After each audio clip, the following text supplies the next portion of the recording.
Trump's DOJ, Pam Bondi, has fired the Jeffrey Epstein prosecutor, who just so happens to be Comey's daughter, Maureen Comey. It's a weird story, but apparently the pressure is working. Charlie Kirk came around and said Trump needs to do something about this. I believe he was calling for some kind of press conference to address the issues. Now, Donald Trump himself this morning said, you are my past supporters, and if you care about this, I don't want your support, calling it the Jeffrey Epstein hoax. Now, there was a fascinating post by one Republican saying the MAGA influencers need to realize they have no power base. Trump is their power, and they've got nothing. Good luck without him. If you're going to say you're not voting, good luck. I think that's hilarious. Like, okay, I guess Democrats will just sweep the midterms if that's the attitude you're going to take. Donald Trump has come out against the Epstein thing relentlessly, calling it a hoax, trying to dismiss it. And it's not working because it's not just a fracturing of his base, but the Democrats are pouncing as well. So you've got a unified front effectively saying we want the Epstein files. And it's Trump's own making. They did not need to go so heavy on all these memos and Trump himself blasting these Truth Social posts. So this is what happens. But it does look like the pressure is working. So it is getting interesting. We'll talk about that. Plus, we've got, of course, never forget the Democrats are nuts. A Democratic strategist praying for a depression as the progressives meet with Zohran Mamdani, New York's resident socialist, to talk about the future of the Democratic Party. That's right, socialists. So, oh boy, if you're mad at Trump, I mean, to be fair, yikes. The alternative is pretty scary. And then we've got a soft amnesty bill moving its way through. We'll talk about that. And then there's good news. The DOJ cuts went through. PBS, NPR getting defunded. We'll get into all of that, my friends. Before we do, we got a great sponsor. It is Shop Beam. That is B-E-A-M, shop, B-E-A-M.com. My friends, sleep is important. How well are you sleeping? Because you know what? I wasn't sleeping all that well for a long time. I was getting in about 6 hours thinking it'd be fine. What does it really matter, right? I wake up, it's okay. And then I got a sleep tracker and realized that my fitness was bad. For a dude, you got to understand, testosterone is produced during, I believe it's REM sleep, and deep sleep is HGH. So human growth hormone. If you're trying to regenerate, if you're trying to be physically active, and if you're aging and you are not sleeping well, you are suffering. And so I figured this out. I started to improve my my routines, and we got reached out to by Beam. I gave it a shot. It is amazing. This stuff helps you sleep. You've got it's the nighttime blend to support better sleep. You got this one right here. This is the cinnamon cocoa. I love the brownie batter one. But if you aren't paying attention to how your sleep is going, you got to trust me on this one. It really is important. So here's the cool thing about it. It's got a bunch of stuff in it. It's got vitamins, it's got magnesium, it's got L-theanine. These are things that are scientifically formulated to help you with your sleep if you're not sleeping well. And it is sugar-free. It's a delicious cup of hot cocoa. And I got to be honest, I'm a big fan. And my favorite moment, we were doing a promo spot for this. James O'Keefe on the show just blurts out, hey, wait, I have this. I got this to help me sleep. So, I mean, I'll just put it like this. If all it was a delicious cup of hot cocoa before bed, I'd still be into it. But I think it really does help, and I'm a big fan. So, guys, go to shopbeam.com. All right, use code TIMPOOL. It's shopbeam.com/TimPool. Use code TIMPOOL. You'll get 40% off. It's an exclusive offer. Do not miss out. I got to tell you, this stuff is absolutely delicious. It's fantastic. Shout out to Beam for sponsoring the show. And don't forget, my friends, DC Comedy Loft. Oh, this is exciting. We got Gavin McInnes. We got Matan Even. We got Alex Stein. We got Tim Pool. And we're going to be talking about whether or not Trump is still winning live with you as audience members who get to come up on stage and join the conversation and the debate. We're trying really hard for this prominent liberal. I don't know if it may not be looking good. I do think if they confirm, we're selling out instantly. So check out the link in the description below, dccomedyloft.com. Available in the event section, July 26th in DC. Easy to get to. Take a train, take a plane, take a taxi, whatever you got to do. And we'd love to see you there. Now, for everybody else, don't forget, smash that like button. Share the show right now with everyone you know if you really do like it. I'm not just saying that. It really does help. Joining us tonight to talk about this and so much more is Steve Hilton. Great to see you. Fantastic to be here. Thanks for coming. I think this is, not much going on in MAGA world to discuss. To be honest, it is surprising that this story will not stop. And so, yeah. I mean, there was a tsunami warning and an earthquake. I know. And we're like, man, but the warning was abated and it's an advisory and everyone's chill. And it's like, okay, that happened. And then this is the breaking news. But who are you? What do you do? Steve Hilton, I am running for governor of California. How about that? And actually, here's the news that you may have missed. There was a poll this week, the first poll with me in it since I announced at the end of April. I'm leading in the race for governor of California. Really? I'm leading amongst all the Democrat candidates who've declared so far. Yes, and way ahead of the other Republican. And even with Kamala Harris put into the poll, I'm right there in the top two. We have a top two system in California. The primary is next June. We've had 15 years of one-party rule. It's a disaster. We can get into that later. Absolutely. But this is what I'm focused on. Came here to see you, but most of my time is traveling around California these days. Right on. Making the case for change, which is desperately needed. Agreed. So thanks for joining. Should be fun. We got Brett hanging out. Guys, what's going on? Normally Pop Culture Crisis Monday through Friday, but a lot has changed since I was here last Wednesday, so let's get into all the fun. All right. My name is Phil Labonte. I'm the lead singer of the heavy metal band All That Remains. I'm an anti-communist and a counter-revolutionary. Let's get into it. Before we do, one quick announcement. On July 21st at 6 p.m. on rumble.com, we will be premiering the latest Timcast 67 Kevin documentary called Sin Frontera, The End of Illegal Immigration. 67 Kevin has been on the ground documenting the trafficking, the movements from these coyotes. It is it's amazing. This is Kevin Kalb. He's going to be on the show this week. This will be Monday, 6 p.m. Free premiere on the front page of Rumble. However, after that free premiere, it is going to be a premium exclusive only. So shout out. We'll be promoting that and documentary for those that are premier members on Rumble.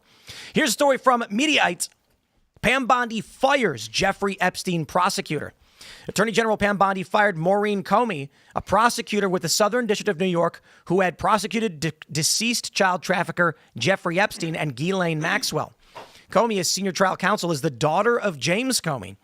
The reason for her firing was not immediately clear. She did not immediately respond to phone calls and an email seeking comment, Politico said. Comey, who has worked in the U.S. Attorney's Office for nearly a decade, prosecuted both Epstein and his associate Ghislaine Maxwell.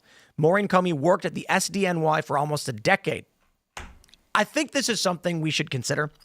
As Donald Trump is calling this a hoax or whatever he's saying, there's no excuse for not giving the people some answers on Epstein. But when you find out, and I know, like, this is actually most of us knew this about who prosecuted him, but it's Comey's daughter who was prosecuting Epstein. You have to wonder about. Listen, when we say we want to know what was going on, I don't for a second think it's just that Epstein was working with intel agents and blackmailing. I think the U.S. DOJ was in on it, and we heard this too. What was the guy's name? Was it Alex Acosta who said that he was prosecuting and was told he belongs to intelligence, so back off? The entire government, or at least some element within it, was on it, was involved in this. And if it's Comey's daughter who was doing the prosecutions, it does seem like this runs deeper than we realize. So look, a couple of things. I mean, first of all, I got to say, I do feel very sympathetic to Trump's attitude to this, right? Which is he's sitting there with this incredible election victory after everything they did to him. And he comes back and he wins the popular vote and he sweeps the swing states and he's getting to action and he's delivered the most incredible start to a presidency anyone can remember. And all these great things are happening. And I totally sympathize with his frustration. So that's the first point.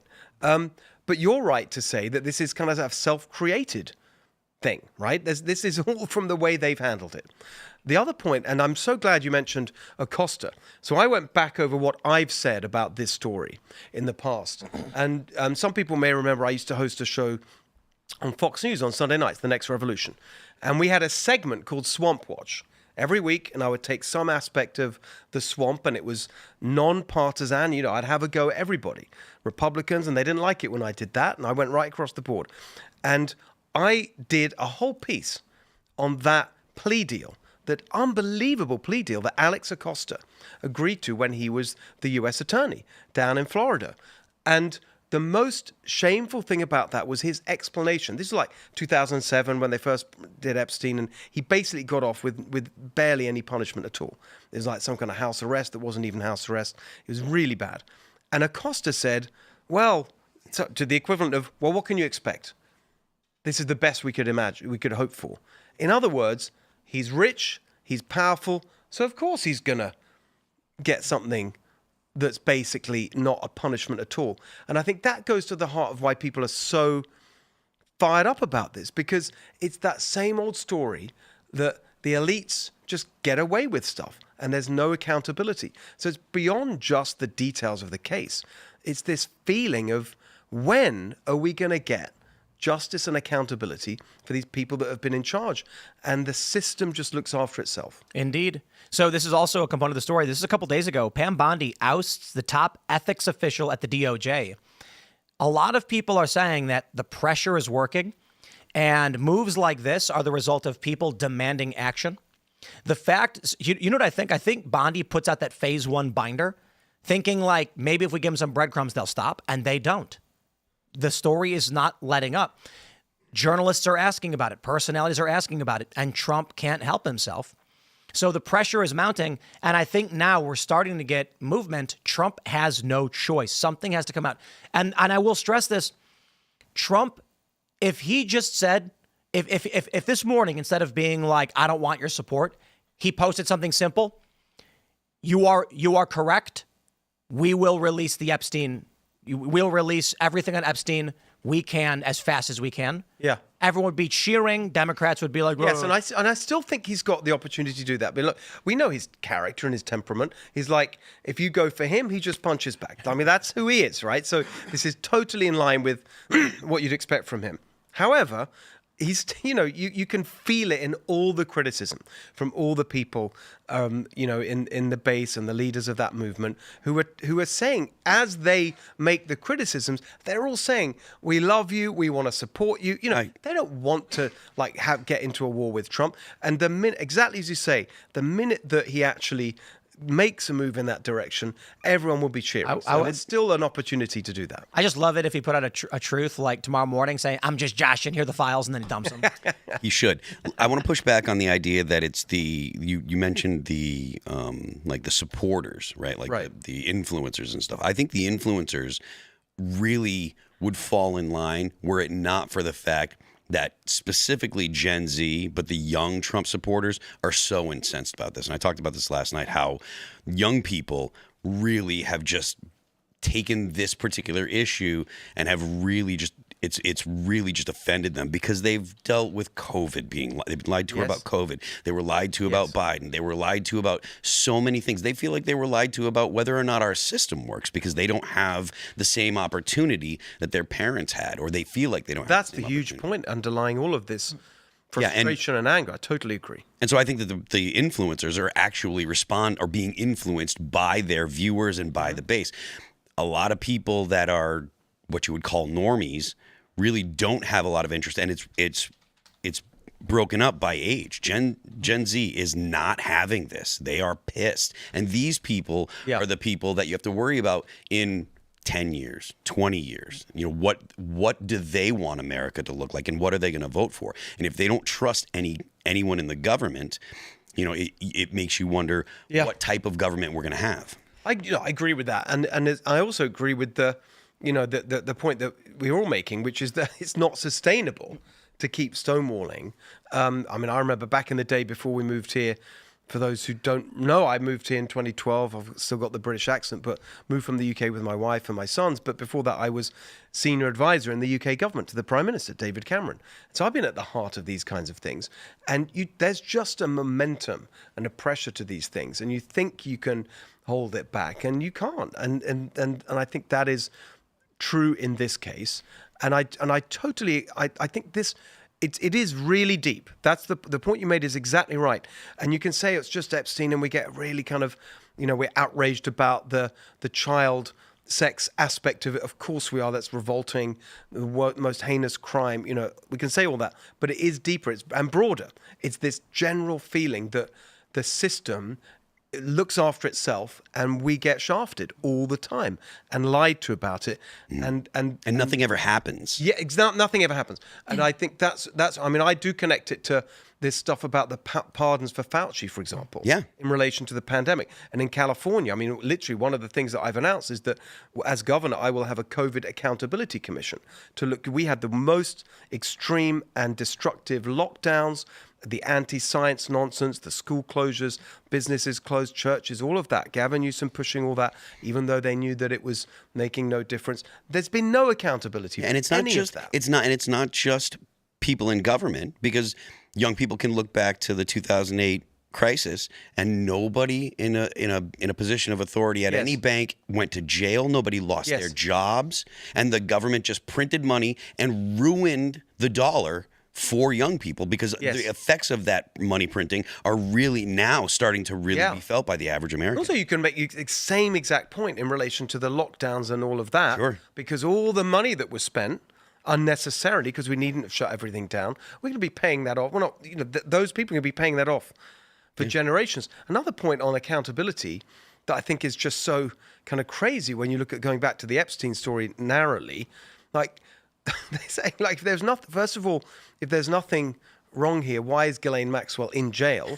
But then the other question is like, why is the only person that's actually been punished for this or held accountable a woman who was like not even a main character in it? I do love this, because when the memo came out, there was this meme where it was, so Jeffrey Epstein took his own life right before he was going to be proven innocent, and Ghislaine Maxwell's in jail for nothing. And I'm immediately like, no, guys. The memo says that she was trafficking to Jeffrey. However, the memo also said that there was no evidence that would predicate an investigation into third parties. So the point they were making was, the official story is Ghislaine Maxwell manifested underage girls from the ether to give to Epstein. They were trafficked from no one to him. Okay, come on. She was getting them from somewhere. That's how you prove she was trafficking. Then you have Epstein. Nobody went into or out of the prison. Here's the video. And I'm like, that's right. Epstein was never discovered dead. His corpse just lifted up, levitating, and floated out of the jail. No one came in. There's actually plenty of people online who are like, I don't even know if he's dead now. For all I know, this guy's off on an island somewhere. Well, there is this viral video, this viral image of a drone shot. Someone was flying, and there's a guy pressed up against a golf cart, like trying to hide from the drone. And everyone's like, that's Epstein. I don't know, man. But some people, there's like a viral 4chan post where they post something like, they came in the wee hours of the morning, brought Epstein out, and then, the next thing anybody knew, they said that he was dead, but they don't know that he ever came in. And the conspiracy theory is that they shuffled him out of the jail, The other but the ridiculous thing, just pure kind of, handling basics of this thing, when they put out the video and there's the missing minute or whatever. 3 minutes. 3 minutes. Man. And then there's no explanation when they do it. And then they're cleaning it up afterwards when people ask questions, rather than putting it out, as many people have pointed out. Just, if this is going to be your position, have a press conference, release the information, be ready to take questions, explain at the outset why there's the missing minutes, and then people are not immediately suspicious. Yeah, just kind of basic the stuff. lack of attention to detail in all of this stuff. It should have been obvious to anyone that was thinking about releasing this. Look, man, people are going to see that there's time missing, and they're going to say, Of "Oh, course. this has been documented." I got to be honest. Have you guys ever been watching someone try and do a thing that you're better at? And you're like, I know. you're like, stop. Like, let me do it. And they're like, I can do it, man. And you're like, oh my, like they're trying to change a tire on a car, and they're like, they can't get the nut off. This is what I see when I see the Trump administration's PR handling of all the Epstein stuff. It's like watching all of them fumble and flub all of the optics on this, knowing that I'm being somewhat facetious, but I feel like literally anybody could have done a better job they could have hired like a marketing intern fresh out of college to ask them what the plan should be and how you handle the release of these memos or And whatever they're doing. it's out of character too, because the Trump administration has been so good at optics and so good at messaging. He's good at it. He The- understands it. the problem instinctively. is- but he didn't. That's the point. He didn't. This wasn't his operation. And that's I think an important part of this, and I think he's been let down by all these people who Maybe, but handled the it buck so still badly. stops with him. No, the buck stops with him. And the problem is that he has a bombastic personality and an ego that won't allow him to pull back and look at things at a grander scale. And when you keep telling people, well, you're no longer a supporter of mine. When you tell, like the amount of fumbling that's going on right now is, look, the people who don't want to see this going on are like, look, anyone talking about Trump's base being a cult, his entire base is taking him to task right now. Right. Let's jump to this story. We got this from CNN, the most trusted name in news. Apparently, Trump lashes out at weaklings who believe Epstein bullish amid building GOP pressure to release documents. I just love the point Brad was just making.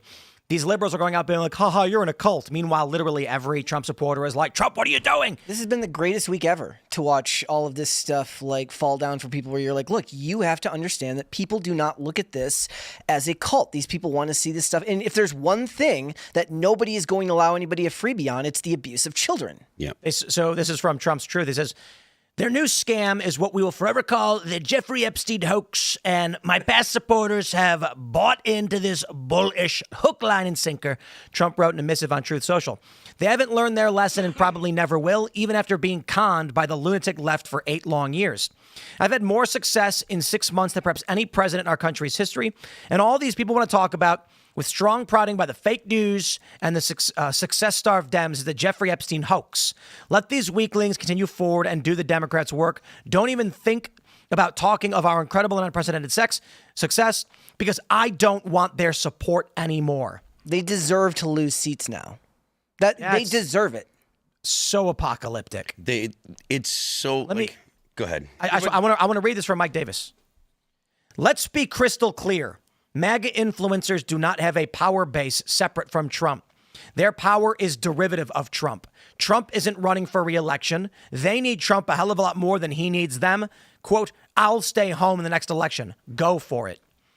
If ever there was a temper tantrum spiraling out of control. That's exactly what I was just thinking. To burn down your goodwill. Insane.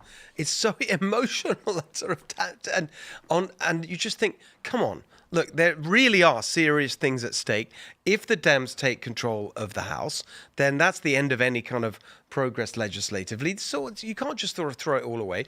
There's, by the way, important elections next year, including mine in California. So I would like to see an engaged and fired up base. I'd love to see California be worse. So I just think that we can't afford this kind of thing. It is very, very. It kind of feels so petulant. That particular one, it feels really petulant. This is like PR destruction. And here's the thing, this is the thing.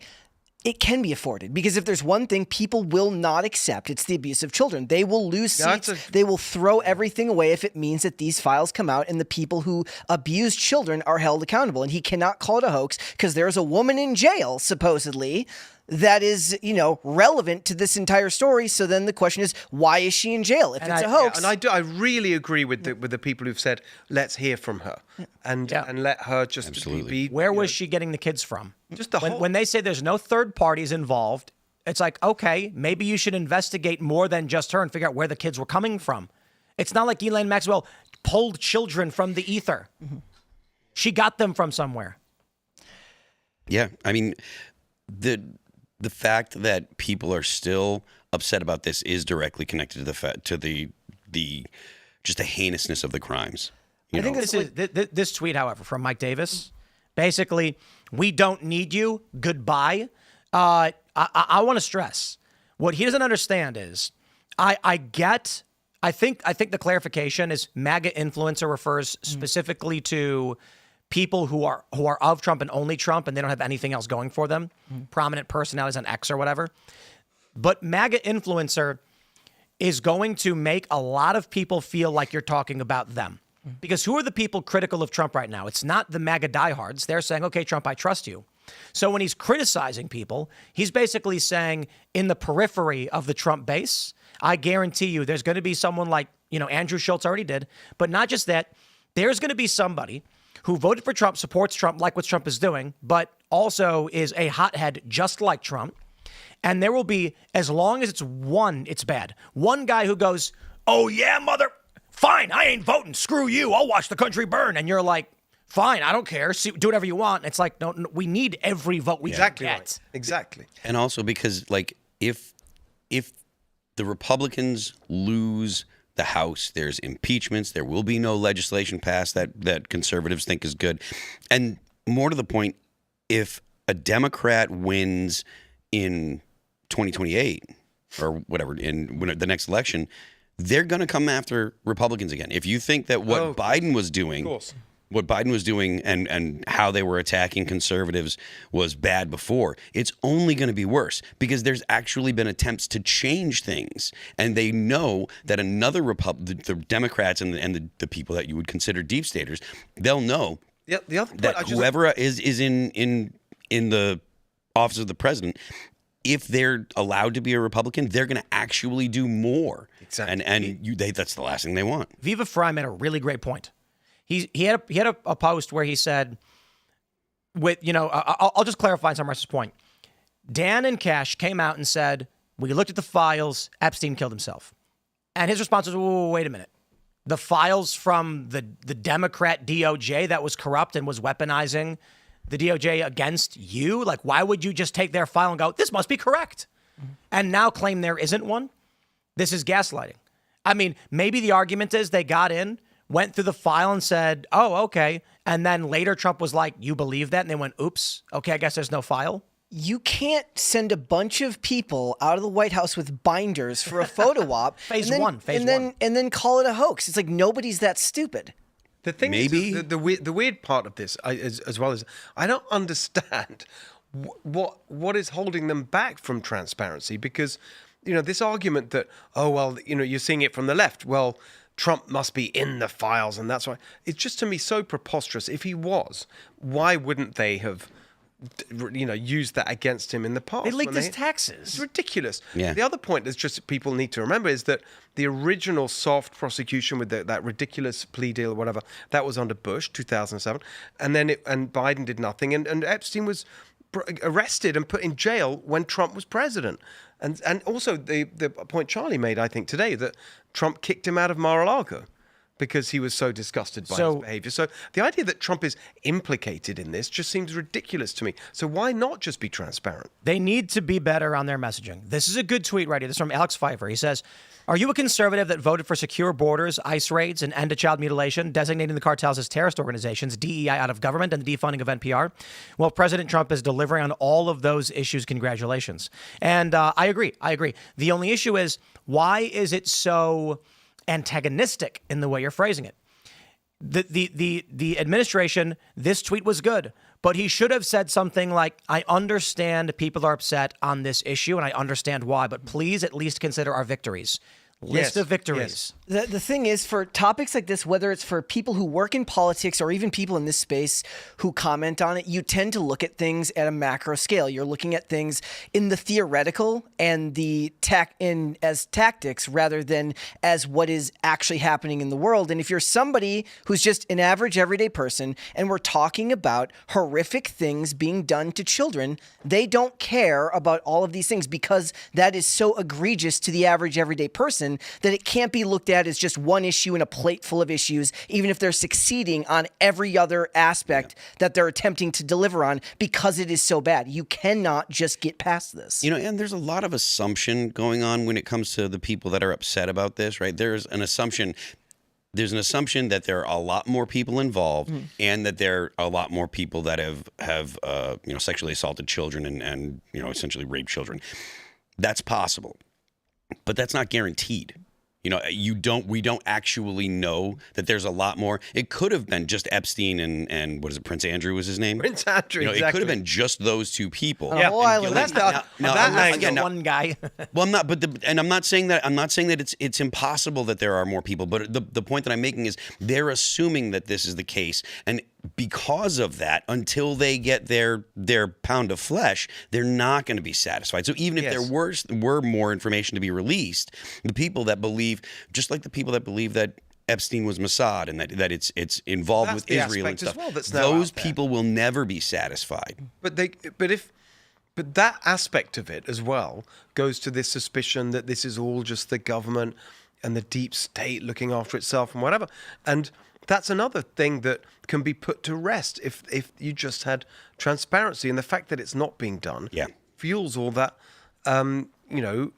speculation. And I just think it's ridiculous that I truly don't understand. I genuinely don't understand what is the barrier. I don't either. To just being transparent. And one of the biggest rallying cries for Trump from 2016 onwards was the idea of fake news and that you are being lied to by an evil government and an evil political media apparatus that's telling you one thing and doing another. And now he is saying one thing and doing another. And that is a very, very hard thing. You can't work your way back from that. Like when you were once seen as somebody who was supposed to drain the swamp, bring people back to a world with actual functional government, even though we know that that's kind of oxymoronic in a lot of ways, you can't talk about truth and then start sidestepping your own words and have the same and expect to have the same impact on people that you had when people were first brought to the idea of fake media and evil politicians.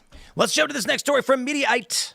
You're not the Pope, bro. Alex Jones goes off over Trump throwing his Epstein disgruntled fans out of MAGA.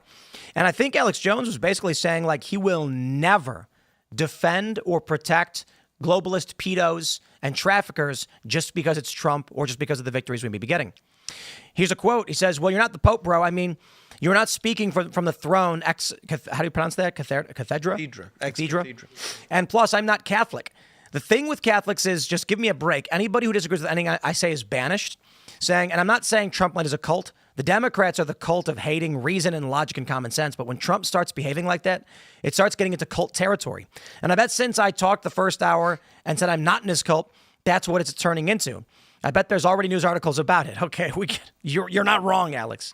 But then we have this. Interestingly, this is from a couple days ago. We brought it up. Charlie Kirk said, I'm done talking about Epstein for the time being. I'm going to trust my friends in the administration. Charlie went on to I think this is important context, too, because when we've talked about this should be mentioned. He says we should have the information. Trump should do it. But I understand, they're working and I trust them, so I'll let them cook. Well, here's the latest. Charlie Kirk pleads with Trump to deal with Epstein files truly because we care about you. Charlie was trying to say we're going to move on. You cannot. Trump has made this the prime principal headline news story in politics and culture. And now all of his base that were trying to calm things down are ripped right back into it from Kirk, Jones, or whoever else may be. And then Megyn Kelly was roasting the ultra loyalists who are just agreeing with Trump no matter what. And Charlie, I thought he put it well. I mean, look, he's a good friend of mine. He, supporting my campaign. He's fantastic. And I thought he did a fantastic job today. I listened to it of explaining why this matters so much and why it needs to be addressed.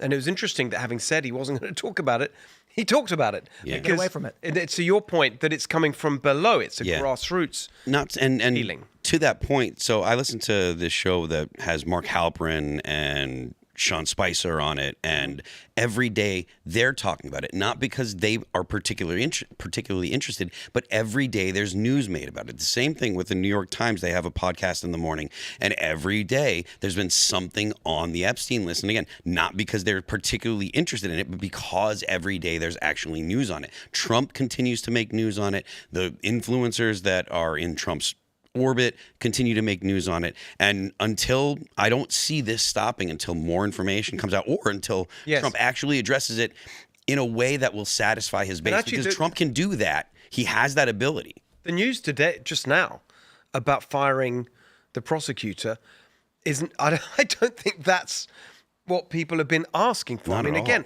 in a way, it raises more questions. Like, I mean, it's very interesting. The Comey connection, all of that, super interesting.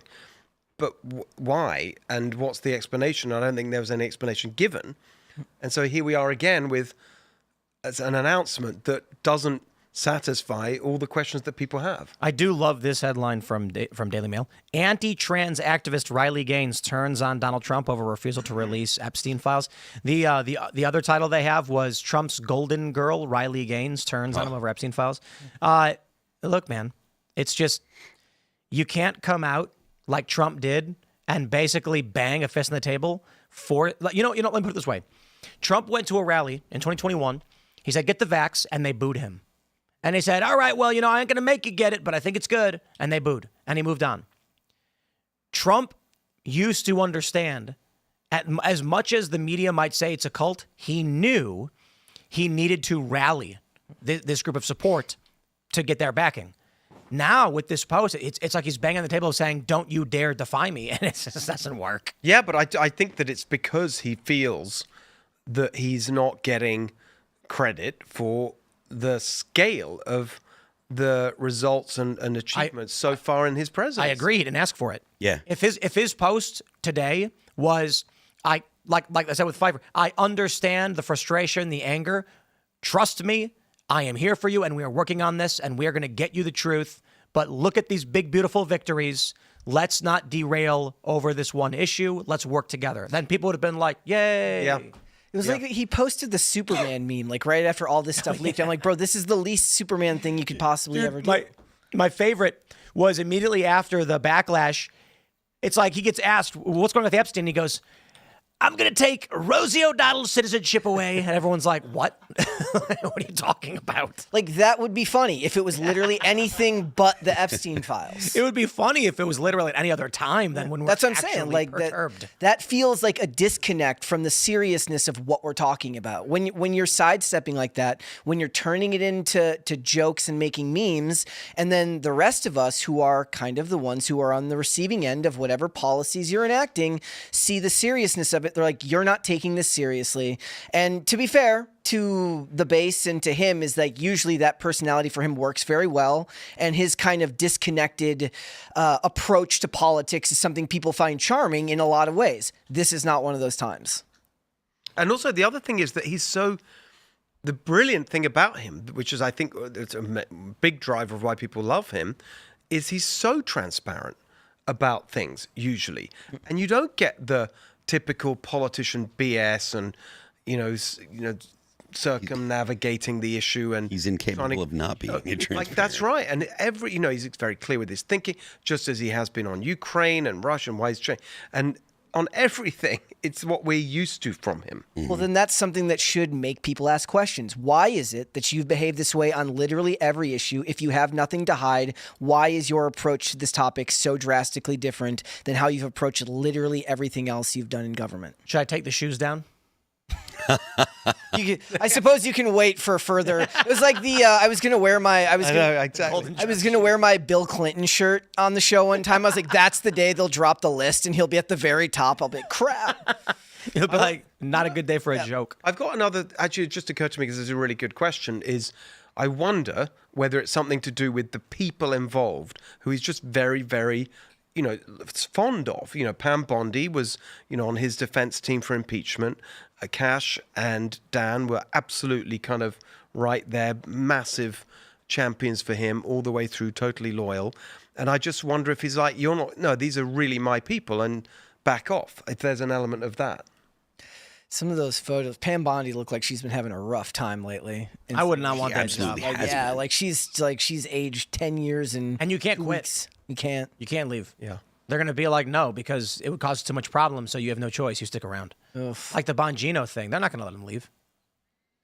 He walks out or whatever. To be honest, it's hard to know what to believe. Because Dan does not come off as the kind of guy who's going to pull a PR stunt and pretend to leave or anything like that. Apparently, he talked to Trump, and then Trump convinced him to stick around. I think it would have been, I'm torn. It would have been epic if Dan came out with a public statement saying, I'm not going to be party, whatever this is. Guys, I'm done. At the same time, I don't want Trump to lose. No. Democrats are nuts. Exactly. Now that the Democrats are like all over it in a totally cynical way, after having had no interest in any of this for years, I think it's incredibly important that we come out as a party and a movement on the right side of this. It's an interesting thought on that, because it is one of those things where it's like their eyes are closed the whole time this is going on. But there have been elements of Trump's base and fans, or at least people who held their nose and voted for him, who have been adamant about the release of these files and the follow-up to this case for years. And it just proves which side is actually approaching their view on politics from a critical way rather than team sport mentality, which is what so much of it is these days. Yeah. Yeah. Look, I mean, I don't know. There's not going to be anything that's going to fix this until Trump himself actually does it. It's just a list with one name, and it's just Prince Andrew. I don't know what it is, but I don't know what's actually going on. There's a lot of people that'll swear up and down that, I know this, and this is what it's got to be, and you have to see it this way, and et cetera.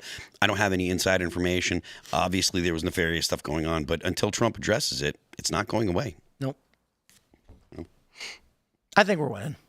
I think Trump has already tried walking it back. He's basically like, release whatever's credible. And now I think it was John Solomon is saying that Trump's going to appoint a special prosecutor. That would be good. To continue the case. And I do think there is a possibility the story is not nearly as grandiose as many people expect it to be. That all the blackmail stuff, we're all playing Sudoku, right? There's a bunch of pieces of information that were released and everyone said, this is the story that fits the best. I guarantee you there's parts of this story that people have never even considered. And I'm sure some people may have exaggerated what may be happening. I'm sure it's really, really bad because we do have evidence suggesting this. And you got someone in jail. Right, exactly. For it. Yeah. And if Kevin Spacey is calling for transparency, that's... Oh my God, did you guys see Stephen King? Yeah. When he was like, the Epstein list is real, just like the Tooth Fairy and Santa Claus. And then I can't remember who posted it, but they were like, you criticize literally every single thing Trump has done, and this is the one time you defend him? If that's not suspicious, I don't know what is. Well, have you read his books? Yes.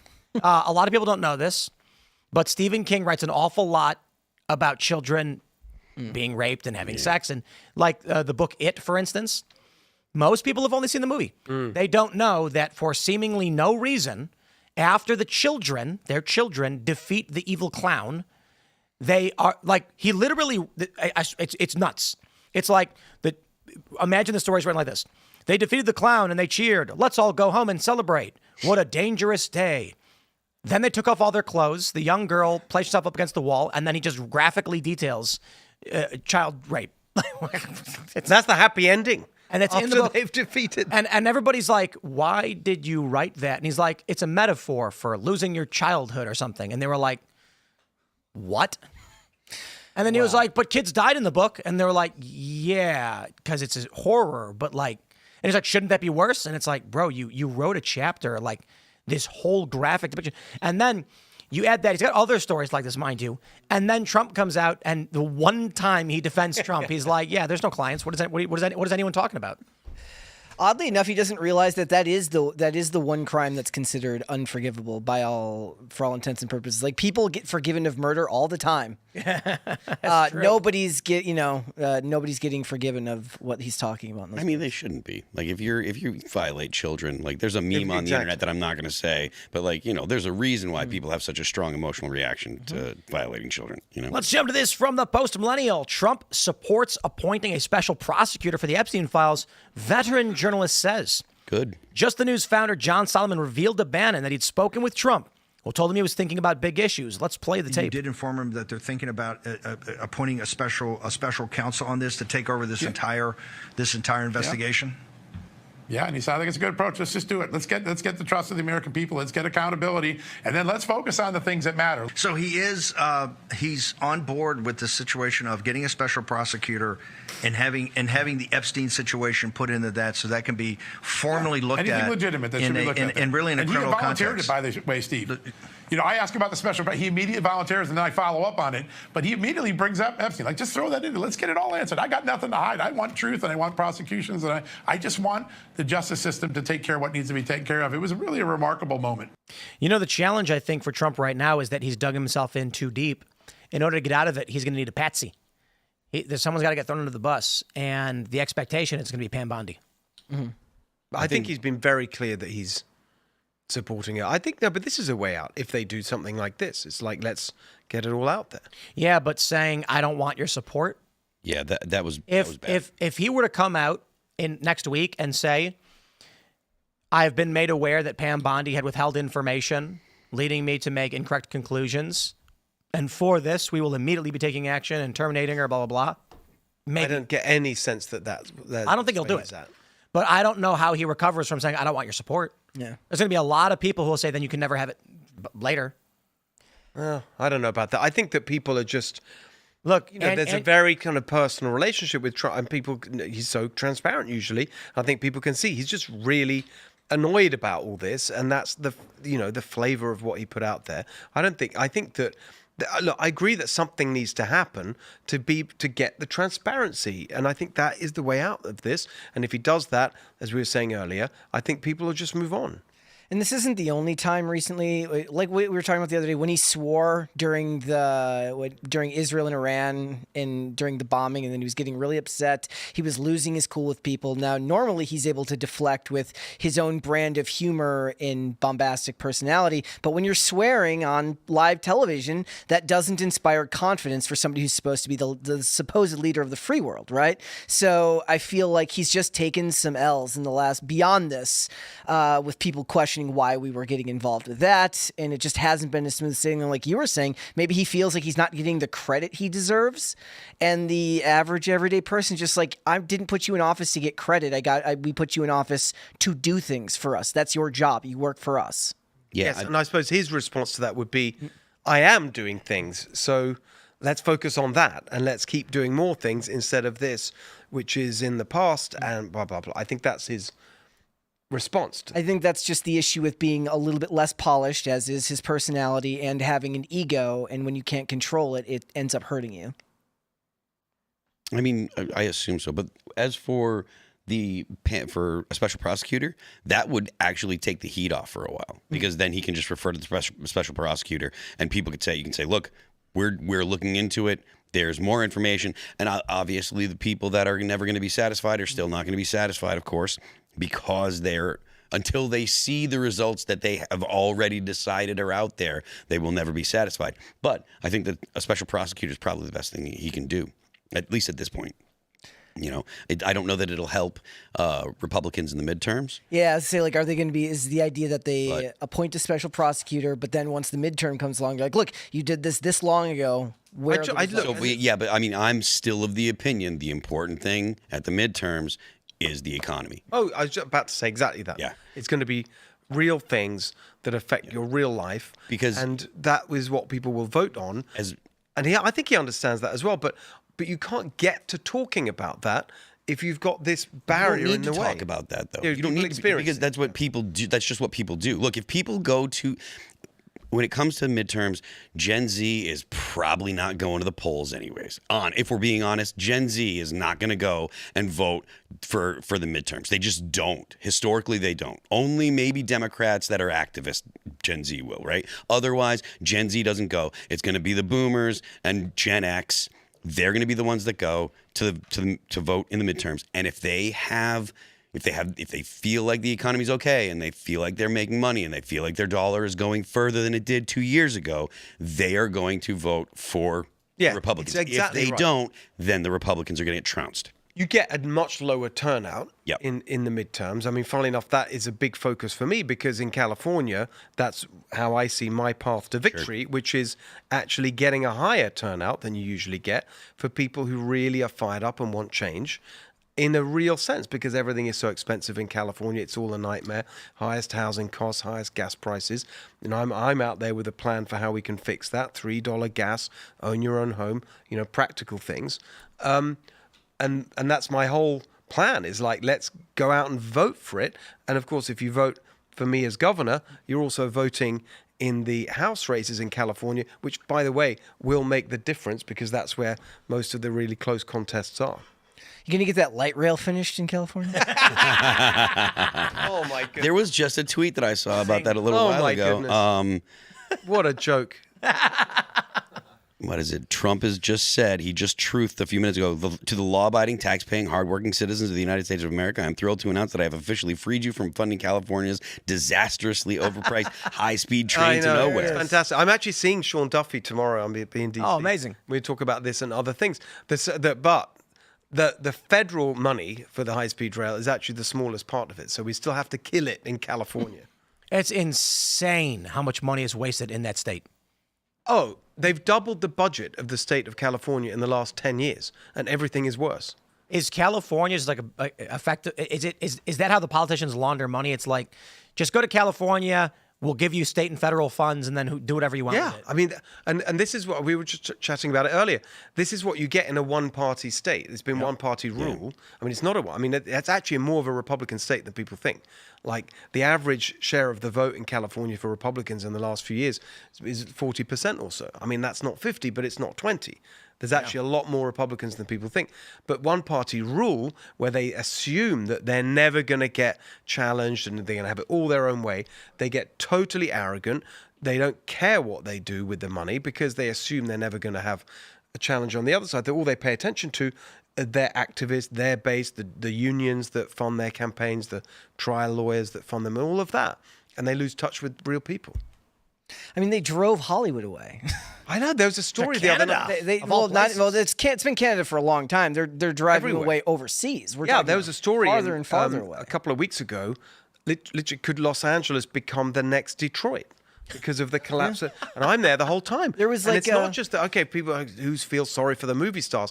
That's not what you're worried about. It's all the working class people who support the industry, the electricians and the people who build the sets and the hair and makeup, all of that. All of that is, and you got and bars, right? The first day of my campaign, I made a specific point of going to this bar, the Pineapple Hill Saloon, because do you remember that viral video of that when Gavin Newsom shut down outdoor dining, and except there were all these loopholes, and this woman Angela Marsden, she'd built this lovely outdoor patio to comply with all the stupid rules, invested her own money in it, and then he just at a stroke shuts down outdoor dining. The next day, this lavish kind of canteen is built in her parking lot because it's some movie that they've got an exception. Anyway, I went there to make that point about the pandemic and accountability and the lockdowns.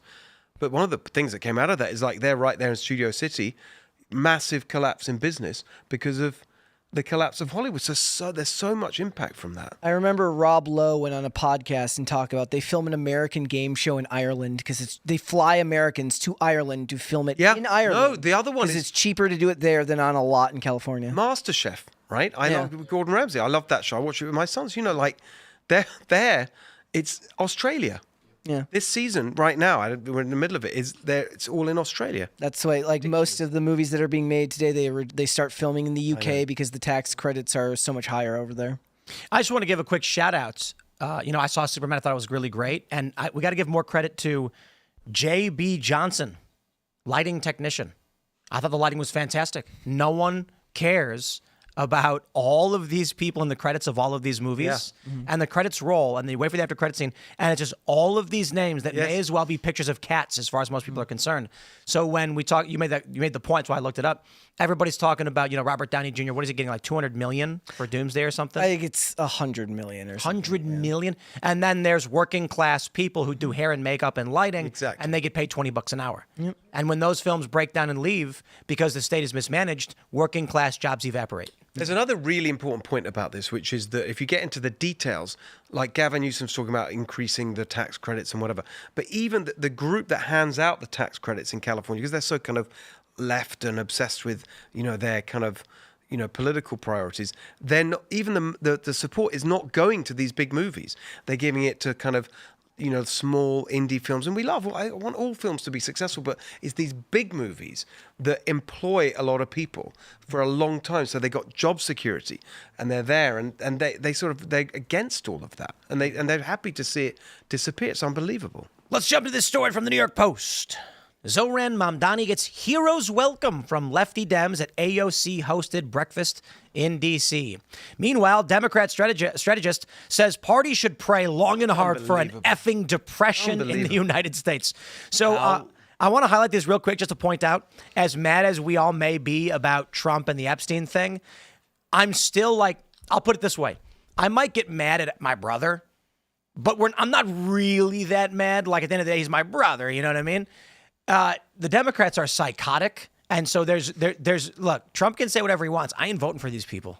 I've heard this multiple times. Who was the last person that said this? Just a couple of years ago, saying they were praying for depression or. I mean, Bill Maher had said it. Oh, it was Bill Maher that I'm thinking of. Yeah. Yeah, not cool, Bill. Yeah. You should have mentioned that to him when you were there. You should have been like, hey, so what about that depression? I mean, true. And a lot of people, we're talking about when I sat down with Bill and politics was with his show Club Random, it's general conversation. So politics only comes in a little bit and then he tries to change the subject. Mm-hmm. But I digress. I respect him. I do. I appreciate that he, I don't know if you saw that John Leguizamo clip. I haven't seen it yet. Oh, man. John Leguizamo's on Bill Maher's show, and he says there's no left in this country. There's a center with a slight left and then far right. And Bill Maher is like, his brain explodes. He's like, what? John Leguizamo is a particular brand of crazy. He is. It's like, how do you go interesting further that left than communist? But their kind of self-image, they don't even realize that sort of lack of self-awareness is amazing. Yeah. I mean, there are people that say that like Warner Brothers and that CNN is now pro-Trump. That they're like David Zaslav has turned CNN into a pro-Trump network. Who said that? Just that is the general sentiment you will see online. The type of person who says that there is no left in this country, there is a center and a far right, are the same people who say that CNN is now a pro-Trump network. You know, I'm gonna pick on you, Jess. I'm gonna pick on Jess Margera because I was tweeting at him earlier. He does have a really funny picture. I respect his profile picture on X. It's morbidly obese Cash Patel. But he made this insane post where he said that Jeffrey Epstein was the largest donor to Pam Bondi. And I saw that and I'm like, that's just not true. And so I went on ChatGPT and I said, did Epstein fund Bondi? And no, that's not correct. That's never been correct. And then I posted the screenshot and he responds with, now for those that are familiar, he's like, you know, D-list celebrity. I'm not trying to be a dick. He's in a band called CKY. They're in the new Tony Hawk game that just came out, the remake. And he posts open secrets. And let me see if I can just find the image and show you exactly. And I'm using this as an example of how the left doesn't know what is going on in the world. He posts open secrets, which tracks funding, and it says like information organization unavailable.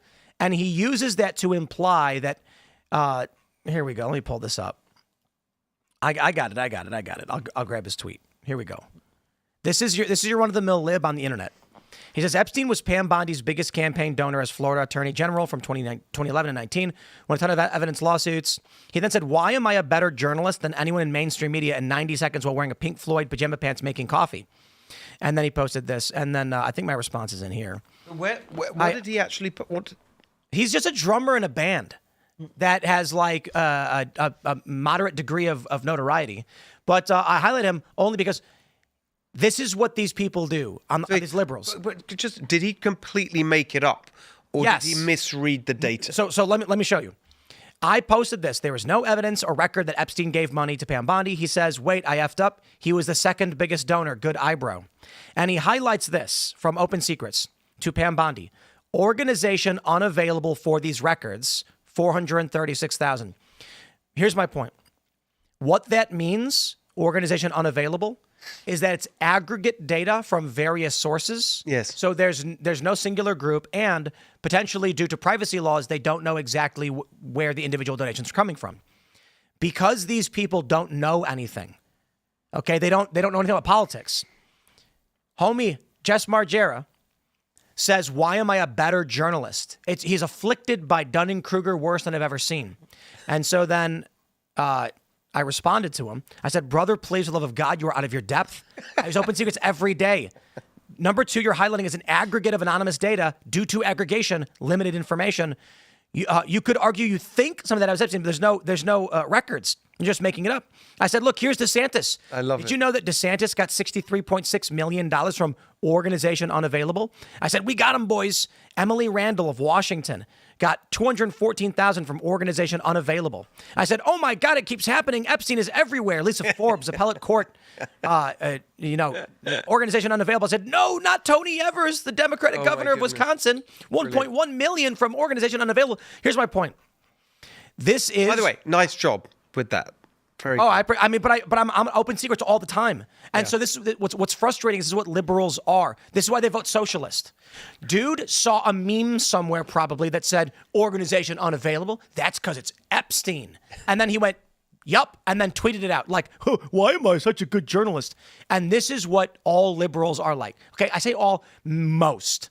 This guy's got 23,000 followers. Okay, not the biggest personality, but certainly not a nobody. And here he is every day. He's posting insane, cultish psychobabble. And I'm like, my dude, please. Okay, I'm a fan of CKY. I love the band. I even invited him to come jam. And I will just show you anything you want to ask about. And you're still allowed to hate Trump. But this is what I mean about liberals. This is like John Leguizamo saying there's no left in this country. They never even Google this stuff. Yeah. And then they go around saying, I'm a better journalist than everyone else. Yeah. I think the best approach to that is if you don't have the time to like look into something, just assume it's fake. Because it's the internet, just assume it's fake. I saw something today that said, like, Kash Patel's girlfriend is a Mossad agent. I said, yeah, you know, wait, maybe. I have no idea. Wait, is that true? I have no idea. That proves it. That must be true. Why am I a better Why are they journalist covering it up? here? Yeah. Right? Why are they covering it up? Kash Patel. Look, I have no. That's the thing, though. Like, if you're on the internet, you should assume that 90% of what you're looking at is probably fake to raise their engagement. You know what my favorite internet meme is? On the internet, no one knows you're 12. Yeah. There's a bunch of adult men on X right now, furiously thumbing away on their phones, being like, you're stupid. You like Trump. You're so dumb. And they don't realize they're talking to a 12-year-old who's just going like, beep, beep, beep. Yeah. You see that a lot, especially when the responses are ridiculous garbage, like just pulled out of nowhere. It's 45-year-old man pro-Trump arguing with a 13-year-old Democrat. Not even Democrat, just Yeah. as posters. Anarchist. Not even just 13-year-old. Wants to watch the world burn. Not even. They don't know enough about the world to want it to burn at all. They just think it's funny because people are screaming on the internet and they can't do anything about it. Mm-hmm. Which is going to make the future weird, mind you. Like this generation grows up on the internet where they can say whatever they want to whoever they want. What's that going to be like? Yeah. I mean, most of the time when I'm scrolling through threads and I see two people like passionately arguing with each other, I'm like, don't they have things to do? No, this is the thing. Sometimes I see it. I sort of put out my, some policy thing or whatever, and then you look and they look at the replies, and then it just goes on, and they're having this endless debate. Two people, I have no idea, and it's gone way off point from whatever the first thing was. I guess it makes them feel accusing each other of being this or that. Yep. And exactly, that's what I think. Like, what is this? What are you getting from this? I suppose it gives them some sense of fulfillment to sit there and argue with another person. All that makes me feel like is like you're out in the middle of the ocean screaming at nothing, which is a good reason not to do it. But people can't help themselves. Yeah. I mean, look, they're doing it because it makes them laugh. The for the lulz is still just as meaningful and current as it was 20 years ago. I'm not talking about the 13-year-olds. I'm talking about the actual these are adults. These are grown people. Sit there, or the adults that sit there and passionately argue. Argue with them, yeah. Well, look, people are emotional. Yeah. And men are just as emotional as women. They're just emotional about different things. So they can. That's what the internet's for. It's for yelling at people, I guess. But I don't know that that's ever going to change. No. It's baked into the way the internet works. As long as there's internet anonymity and there are people that take things seriously, once those, the paths cross of the S posters and the people that are very committed to whatever topic is being discussed, look out. See, so apparently, Roz Alerts posted that 8:45, the House is set to vote. It's been confirmed. Couldn't confirm. He says the House is set to vote on a measure that would force the release of the Epstein files. Yeah, it's probably Ro Khanna's. And it's funny because when I, what I do love about the internet is that most people know that I post things sarcastically to make a point. But most people watching the show. No. Okay, most people watching this show. Okay. Fair enough. The corporate press has no idea. So they've simultaneously written two stories at the exact same time. One is Tim Pool insanely defends Trump's cover-up of the Epstein case, while simultaneously other outlets are writing, even Tim Pool is slamming Trump over Epstein because they can't understand sarcasm because they're one-dimensional thinkers and they're probably NPCs. And you shouldn't use tone indicators on the internet. It's bad. I agree with that. You should just allow people to not understand what you're saying. I mean, it's fun that way, I guess. By the way, can they even do this? Like, what's the resolution going to do? Just so long as it's not classified material, I think that they can at least pass it and say, look, we tried. Maybe possibly it's cover for the midterms. Look, we passed legislation. We said that we wanted it left, put out, and we don't have the ability to make him so. Apparently, Ro Khanna said that he and Massey have the votes to force a vote. They just need 218, he told me. Now, so what happened was Ro Khanna's initial amendment would have forced the DOJ to publish graphic materials. It said any evidence must be made public in 30 days. And so immediately, at first, when I heard that Ro Khanna was saying we're going to vote on publishing the files, I was like, hey, let's go. I support this. The next morning, I was wondering why Republicans voted no, and I looked up the amendment, and it said any evidence must be published. I'm like, well, of course Republicans are going to vote no on that. And so that's when I said this would require the publishing of all the graphic child materials on the DOJ website. Why? They can't do that. And all these libs started attacking me saying, someone said spinning faster than an F5 or whatever. And then Ro Khanna agreed with me. Came on my show and said, we are not trying to do that. Our understanding is they wouldn't have to, but you're right. We're going to amend this and make sure that's very clear. And I said, oh, okay, great. Then you have my support. So all of these libs came out desperately to defend a bad amendment that we don't want passed, while I'm saying we do want the files released. So I hope they are going to put forward, Ro Khanna and Massey, I hope they put this one forward and we get it. And you know what? If Trump's on it, then good. Release it faster. I don't care. I ain't playing these games. Whatever this is, we need to put it to rest. It's like when it was a couple of years ago, they put something through that was it was banning lynching, and right. And all of the Republicans voted no to the ban because there was a bunch of other stuff in the bill, of course, that was that it was full of that would have been bad for everybody, and they put no. But then a bunch of people are like, look at the Republicans say that they're okay with people being lynched. This is what they do. It's infuriating. The California legislature, the Democrats did something like this where they blocked a bill from a Republican that would have made trafficking kids for sex described as a serious and violent crime that would have automatic jail terms. They were embarrassed about the fact that they were on the wrong side of such an unbelievable issue. So then they put in an amendment that called for an investigation into it or something. And then they ran, and then of course the Republicans voted against that because they wanted the real crime. Then they ran ads against the Republicans saying, you are for child sex trafficking. I mean, it's literally the most cynical, disgusting thing I've ever seen. But this is the game that they always... Maybe we just need the United States as a republic to collapse and then Trump to rise up as the emperor and just whip this country in shape and bring the glory of the American empire. I mean... I say things like this, and then everyone laughs, and then some journalist somewhere's like, there you are. And they're there he goes again. There he goes again. I don't endorse, but I might not disavow. I will say how weird it is to the way I talk on the show is largely how I talk to my friends. I'll make a joke and I'll say maybe Trump just needs to arrest all the Democrats and then take the country over as an authoritarian dictatorship. And then everyone's like, okay, we get it, Tim, and they roll their eyes. But corporate press are so stupid that they're like, whoa, not Tim wants Trump to be a dictator. A lot of them. But I get it. Some of them malicious. I would say 80% evil, 20% stupid. Stupid and evil. Why not both? Yeah. Yeah. How do you say porque no los dos? Is that what it is? It's a taco meme. You guys remember that one? Remember? The little girl? No, I don't. You don't know the meme? No. It's like a little girl, and they're like, do you want soft shell or hard shell? And she's like, why not both? Or something like that.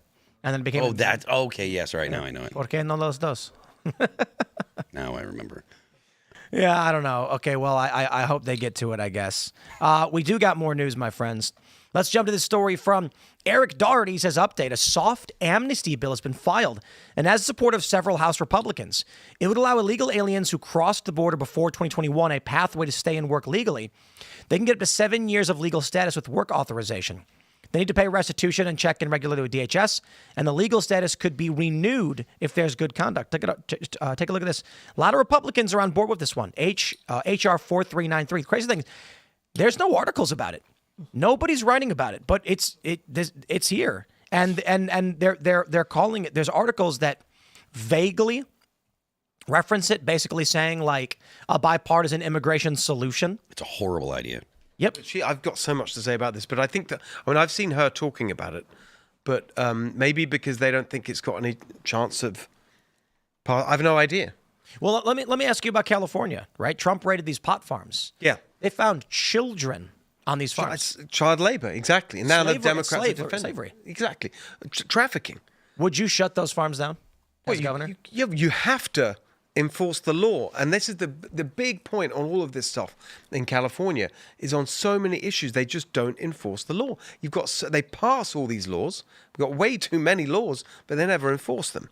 And so you see that on crime, on retail theft, all that stuff, homelessness, right? It's illegal to camp on the streets, and now with immigration. And this not that long ago, Gavin Newsom was screaming one of his trolling posts I saw at Republicans, I think in another state, who were talking about working class kids getting jobs in construction or whatever it is, work experience, and like kids should get real work experience and apprenticeships and whatever.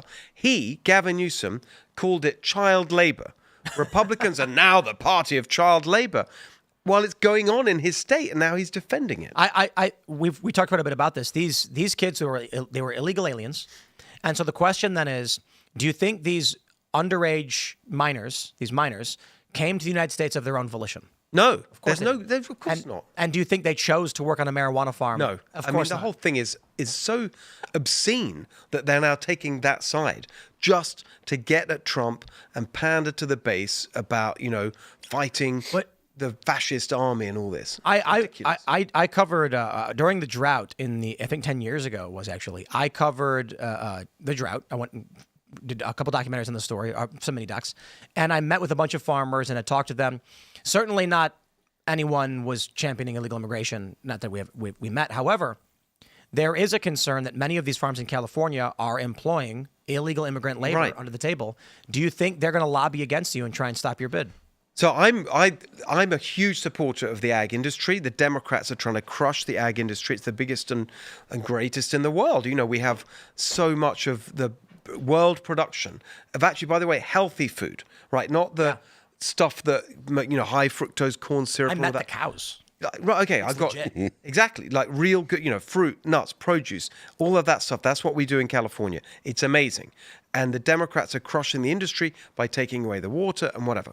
This point about the workers is really, really important to get down. And the industry is a big supporter of mine. I've spent a lot of time in the Central Valley, the other parts of the state where we grow things. The argument is this industry cannot function without illegal immigrant labor. And it's true that you've got a high proportion of illegal immigrant labor. And everyone knows it's going on. I talk to people who they send in the stuff to the Social Security Department every year, and every year it comes back. These are fake IDs. Nothing happens. It's all just part of this total collapsed trust in the system. Everyone knows it's not working, but no one wants to do anything about it. But here's the big thing no one is talking about.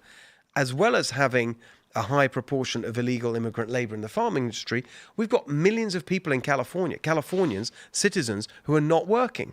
Right? If you look at the labor force participation rate in California, it's historically low. I just ran the numbers. It's hard to be precise, but roughly 2.5 million to 3 million people in California, adults, working age adults, are not working. They're on welfare. We're paying them not to work. You talk about dairy. I was just in a dairy farm the other week. You got the guys there working in the dairy, not well paid, but full-time job, working hard. They all tell me their girlfriends get paid more than they do for not working. Wow. And they're still their girlfriends, so they're not going to get married because then they lose some of their money. So you're getting paid more for not working than actually doing these ag jobs. I think this is a great thing to point out too, that it is good, healthy food out of California. Like I was saying, the dairy farms, I was actually surprised based on all of the leftist propaganda about dairy to see how the dairy farms operate in California. Yeah. And it's one of my favorite stories. I went to a farm. We were interviewing people about the water because they were drilling tens of thousands of feet into the ground for groundwater. Yeah. And we just knocked on some guy's door, and he came out, and we were like, hey, we're some journalists. We're doing a story on the drought and the groundwater drilling. We're wondering if you want to tell us your thoughts. He's like, oh, yeah, for sure. Interviewed him. It was very enlightening. Afterwards, I noticed that his dairy farm had no fences. And the cows were all there just eating grain or whatever. And then I was like, hey, I got a question. Like, you've got no fences on your property, right? And he's like, yeah, no. And I was like, but you got all these cows. You have like hundreds of cows. And he's like, oh, yeah. And I was like, aren't you worried they'll leave? And he just goes, where would they go? And then I was like, I don't know. Like, they're going to wander off. And he's like, where? He's like, I don't know what you mean. There's water and there's food. They ain't going nowhere. Yeah. And I was like, oh, I never thought of that. He's like, yeah, till the cows come home. And then I was like, oh, wow. And the milking machines are automatic. Yeah. He was like, the cows want to be milked because it hurts. It's less pain. It's painful. Yeah, they walk into the machines. Also, they get showers when it's hot. I mean, they really look. The idea that farmers don't want to treat their animals well is just ridiculous. But the thing I just want to say on the workers is a very simple point, right? Before we start importing illegal workers, why don't we get the people who are there, Americans, Californians, in my case, that's what I'm focused on, who could be working but are not working, and we're paying them not to work. Why don't we start with trying to get them working before we declare a labor shortage? Yeah. That's, I think, the central bit of this that isn't being addressed. We are paying people not to work.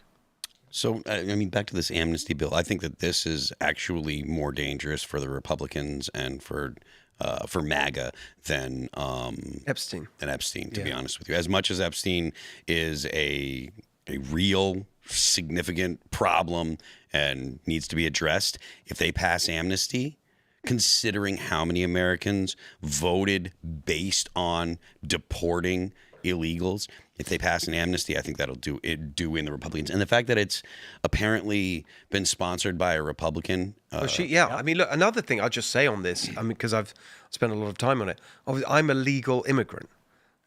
We've been here since 2012, became a citizen in 2021. But I'm on the road the whole time in California. I spent a lot of time with legal immigrants, Latinos in East LA, a lot of time there. That's the biggest county in the country. Yep. It's a huge part of how I see the path to victory. Working class Latinos in California. Latinos, the largest group now. They are fed up with what's going on. And you sit down. I've done it. You can people watch the video. I put everything on video for my campaign. You can see it at Steve Hilton X. The way that legal immigrants talk about this issue is as hardcore as you'd get from Stephen Miller. And it's, we came here the right way. We spent whatever, this many years going through the system, doing the bureaucracy, paying our taxes, being above board. And now you have these people, and they see them in the grocery store with, EBT cards. This is what free cell phones, housing vouchers. It would be better. No. It would be better to leave them alone and not pass this bill than to pass this bill. It's better to have illegals in the country that don't have amnesty, that could get picked up for moving violations, for whatever, what have you, than to actually pass an amnesty bill. This is the worst possible policy. Also, it's reinforcing this totally, collapsed faith in the system. Like, we agree. We're just going to tolerate law breaking on a massive scale. We're giving up as a country any kind of attempt to have order in the system, and we're just going to go with the flow. And the impressive thing about Trump is he's addressing some of these things that have been left to fester for so long. And you've got to, you've got to have a system where you actually believe in it and enforce the law. And actually, one of the things I think is just very clear and impressive about what they're doing. You see these, I mean, in California, they're on radio and TV the whole time. These ads, Kristi Noem, saying, illegal immigrants, we're going to help you get back to your home. Here's $1,000. And if you do that, you can come back in the right way. But if you don't, and we remove you, you're never coming back to the US. I think it's a trick.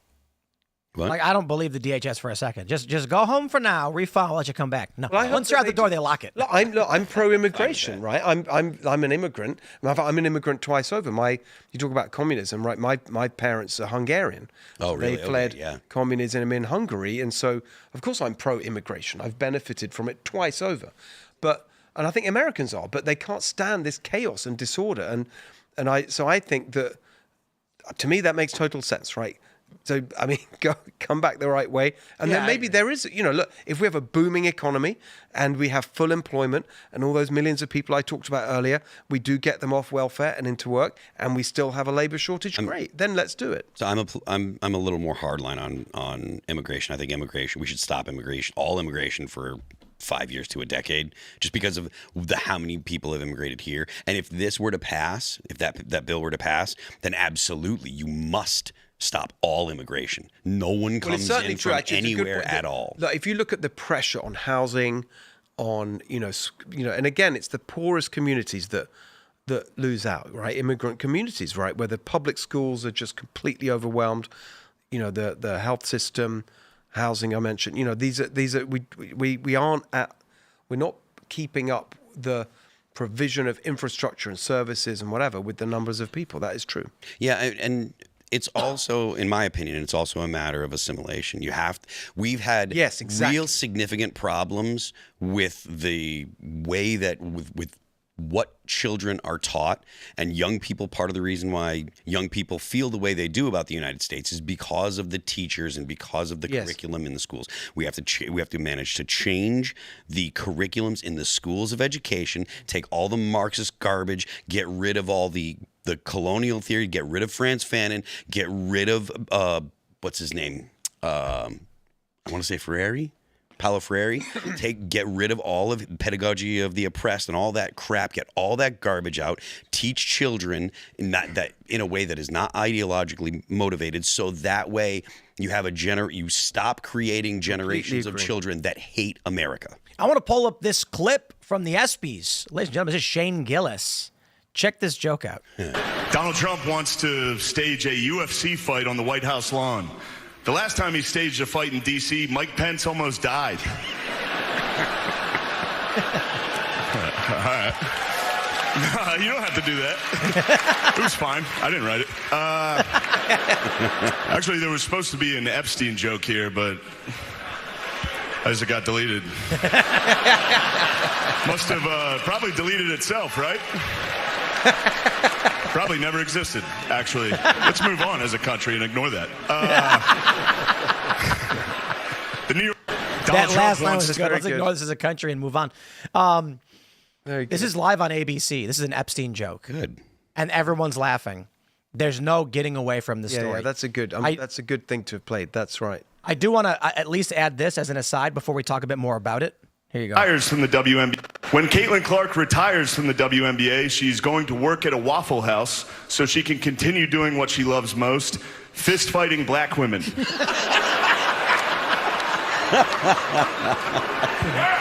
When Caitlin... Anyway, Shane Gillis is amazing. And to think they tried canceling him. They did cancel him. Yeah. But, here he is on ABC Live dropping this joke about Epstein. Maybe he deleted himself. Maybe it never existed. As a country, we just move on and act like it never happened. There's no getting away from this. No. So I don't know what the strategy is going to be on the Trump admin side, but this is shout out to Shane Gillis. Funny. I mean, every time one of these controversies come up, I remember like the H-1B visa controversy came up and everybody was arguing about that. That felt very terminally online, whereas something like this is as mainstream as it gets and you can't get away from it. Yeah. Thanks to the podcast circuit, basically. These topics are talked about on Joe Rogan, and Joe Rogan still gets millions and millions of views. They're talked about, throughout, just like the Andrew Schultz stuff. He was talking about it as well. These things are more than just talking about crimes or whatever. They're part of pop culture now. So, not for good or ill. But I mean, look, man, I like Shane Gillis's jokes. He's funny. He's always been funny in my opinion. But is there something in this with Shane Gillis? Like they fired him from SNL, right? Because didn't he do like an Asian accent or something? He got hired and then they I thought he said something untoward. I don't remember what it was. This is like 2022, right? I think it was way before then. Basically, he made a joke. The guy who was coming on after him was offended by the joke because it was about Chinese. So he got hired, and then before he even appeared on air, it was when 2019. Okay, 2019, and then he got his revenge by getting to eventually come and host the show after they. Yeah. He said, what did he disparaged Asians in some way. I don't know. 2019 was a dark time for comedy. It was a dark time for existing. Jeez, like the cancel culture stuff wasn't. But this is a tremendous sign of victory in the culture war in that he is now hosting ABC Live, and he's making jokes about Epstein. You know what I think is really crazy is I'm imagining Mike Cernovich files this lawsuit to get some of the Epstein stuff released from this defamation case, and it was a conspiracy theory at the time. Alex Jones had talked about Epstein for years, and they told him he was nuts. And now, on stage, mainstream television, it is a joke. We know it's true. I mean, we're winning, huh? Yeah, it does. It does show how the culture has moved. I do feel like there are a lot more people that are just comfortable saying things as opposed to people that have different opinions, right? Like, so I don't think there's been a lot of. There are some people that are like, okay, the woke stuff has gone too far for me, but I feel like mostly it's people that would have said this stuff 10 years ago, 7 years ago, but they were afraid, and now other people have kind of broken down that barrier and said, look, you can say this stuff without getting accosted on the internet anymore. And so now, I mean, you're never going to get away from that. Like, that's like people think that we're going to go back to a time that never existed, which is the age of ultra connectedness with your phone and being able to say whatever you want. You could say whatever you want when you had a friend group of people who believe things the way you did, who gave you the benefit of the doubt because they know you're a good person. Well, let's hope you're a good person. It was never a time, as soon as you got your phone in your pocket, it was like 2012, 2013. It only took a couple of years before the people who used their ability to be offended as like a power to kind of silence people. That's never going to go away. You've just been able to minimize it by people just having less power over them by saying, I don't care. Yeah. It just took time. It was like a callus that had to kind of callus over for people. Yeah. But it's a massive change for the better in the last few years. I agree. And it's actually not, it's Trump's victory, I think, has really turbocharged it. Well, I think the victory in 2020 turbocharged it, or in 2024 turbocharged it. But I think that part of the reason why it got so intense in the first place was because Donald Trump got elected, and the left was just like, "Oh my goodness." I disagree. I think when I was covering Trump's campaign in 2015, what I heard mostly from young people was the reason they liked Trump was because he was fighting political correctness. Yeah. The concern was wokeness and cancel culture had already gotten to a point.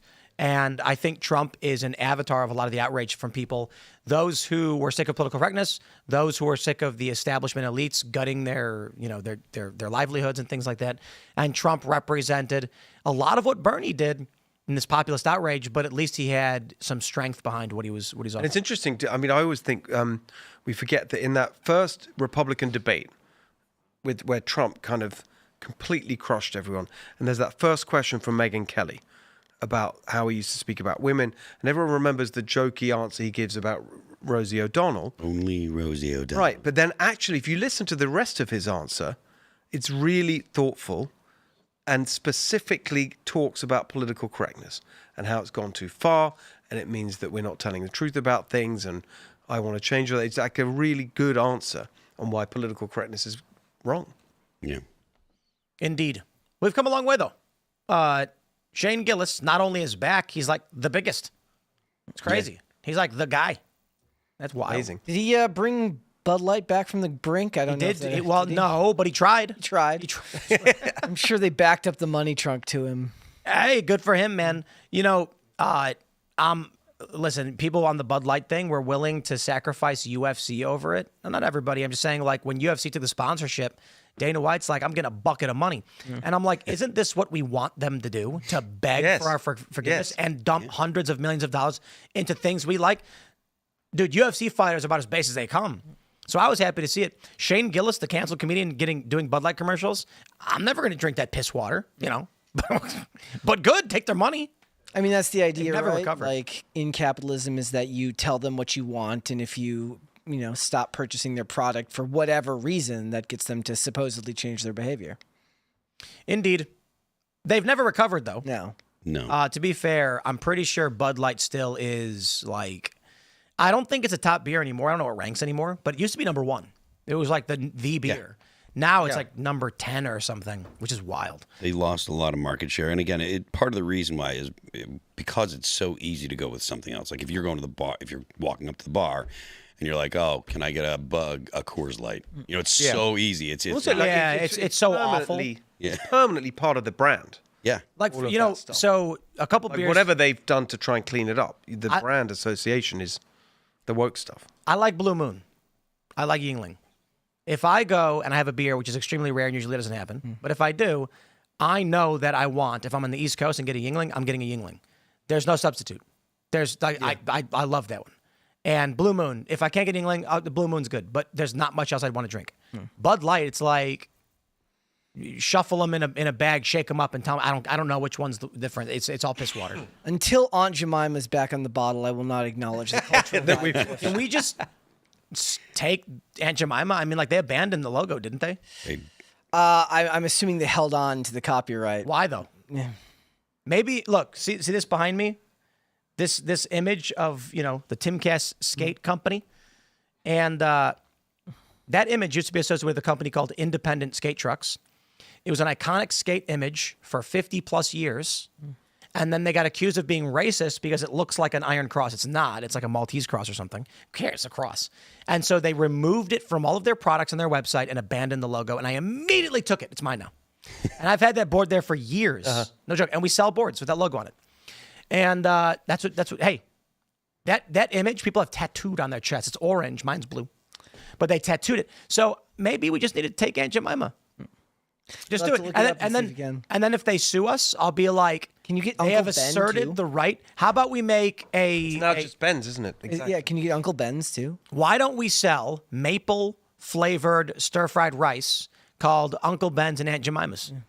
I think that if you got the bottle, Can we make them a couple? copyright, We gotta for the get bottle, Cousin T You on could this. definitely you could get Cousin T to actually ship a bottle with every box of Cousin T.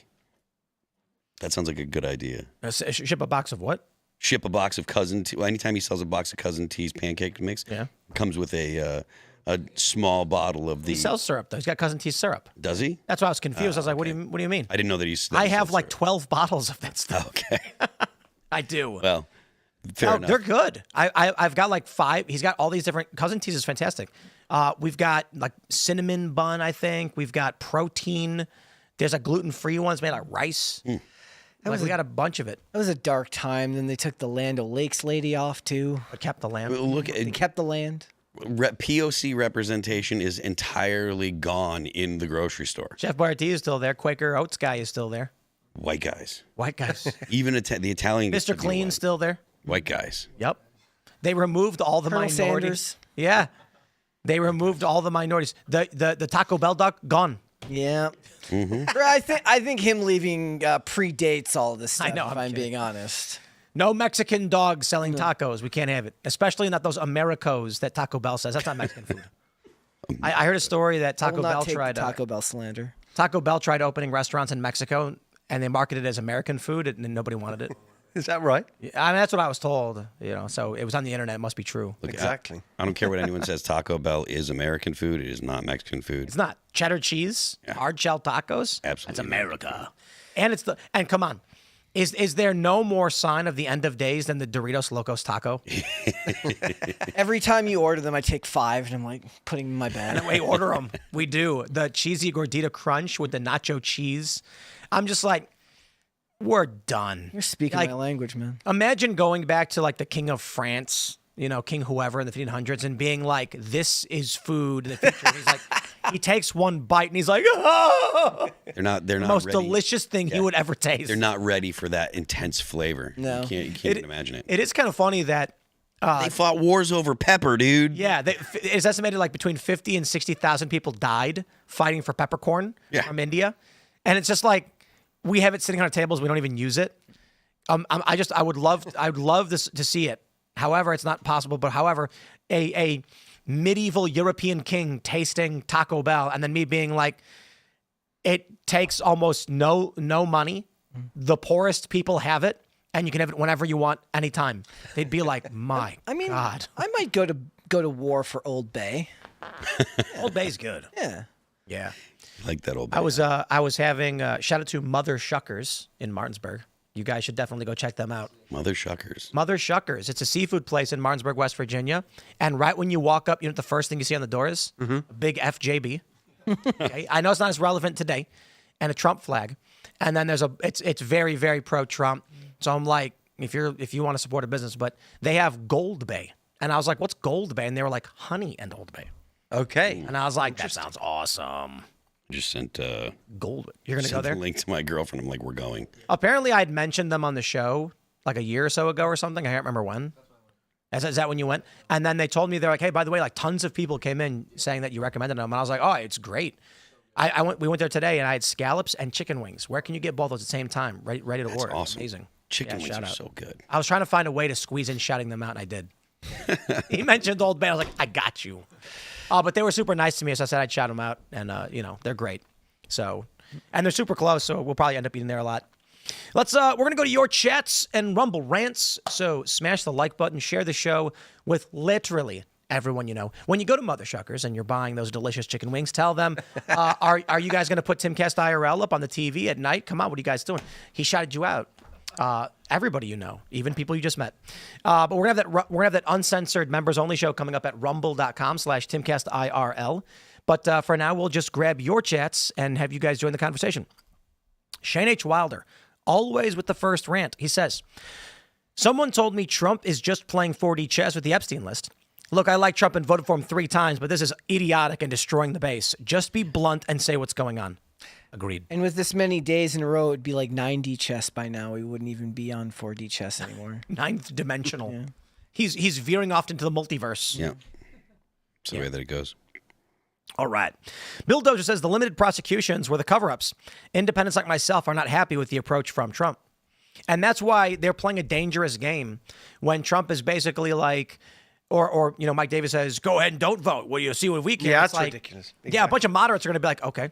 And then you're going to end up losing an election. Exactly. That's not okay. It's like the people do it for me. Yeah, exactly. It's like the artists. California. Yeah.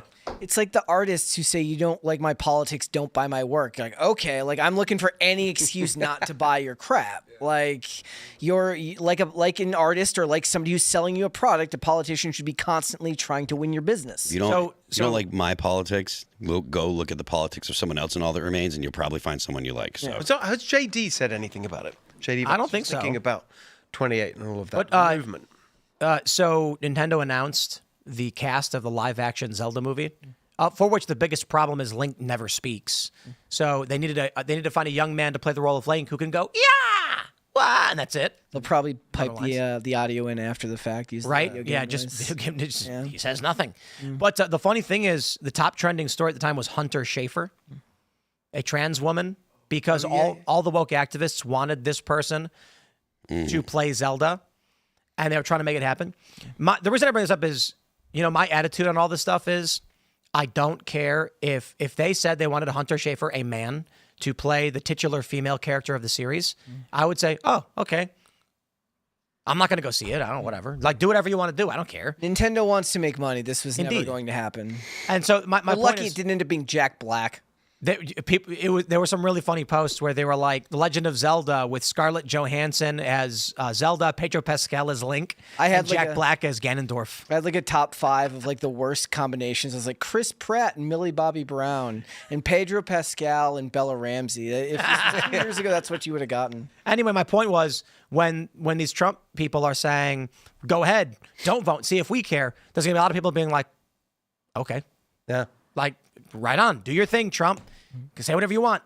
I'm not going to vote for it. I'm not going to buy it. You know what I mean? To be fair, I didn't vote Democrat, so that's not going to happen. Yeah, I can't. I could never vote for Democrats. So for me, it'd be either just don't vote or, well, yeah, it'd be just don't vote. So I hope Ro Khanna and Massey get this through. I think that'd be fantastic. So long as they've corrected it. I appreciate that Ro Khanna was bringing it up. I think it's a good thing. Not that I trust Democrats, right? Yeah, but I know him. He's a good guy. I'm glad he engaged with you and did something, and it worked and he changed. Yeah, yeah. We had him on the show. He's sincere, and I think he might be the only sincere Democrat. I mean, anybody? Any names? I'm open. I'm trying to think. I know him. I like him. I agree with. Yeah. Think of Richie others. Torres. I think he's sincere. Richie Torres. Okay. Yeah. All right. He was one of the first people, one of the first Democrats after the election to say, "Look, we got to stop this woke stuff." The other thing about Ro Khanna, by the way, it's really interesting, and it so separates him, is that even when he's criticizing Trump or the Republican Party or anything, he never does it in a bad faith kind of way where he's demeaning Trump or his supporters. He's always respectful. Tactful. Trump supporters, always. Yeah. It's interesting. Yeah. You know who gets a bad rap? Adam Schiff. He also is he getting indicted or just and he deserves it. Yeah. Exactly. You don't let me finish. Is he's just being investigated right now? They haven't actually indicted him yet. I mean, correct? he was listing Maryland as his primary mortgage, residence yeah. while repping California. Ooh, Yeah, and his kids were going to school in Maryland. Like, come on, dude, you're not. You know that this is probably why he's like, Trump better get impeached because he'll actually come after me. So whatever, man. He should be charged for that stuff. All right, let's go. Them says baseball signs, tap right forearm, bring in the righty, bring in Gates. Yep. I mean, I don't imagine that Gates would have an easier time getting confirmed by the Senate. How do we make baseball more popular? I don't know, but it's great. More baseball movies. Is it not popular?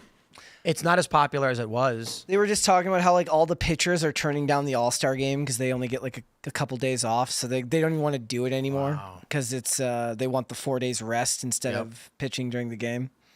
It's a shame, man. We got to make baseball great again. Yeah, baseball is so fun. The number one sign of cultural decline that I've seen is like driving by our baseball fields. You were talking about this. It's cricket by us. I'm like, the terrorists won. Cricket? Cricket.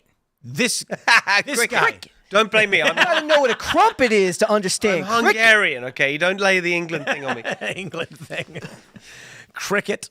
Wasn't there some story recently where like a dude died playing cricket in the UK or something? Get hit with a bat. Was it hit with the ball, I think? Is that what it was? No air That's sad, conditioning. man. No air conditioning.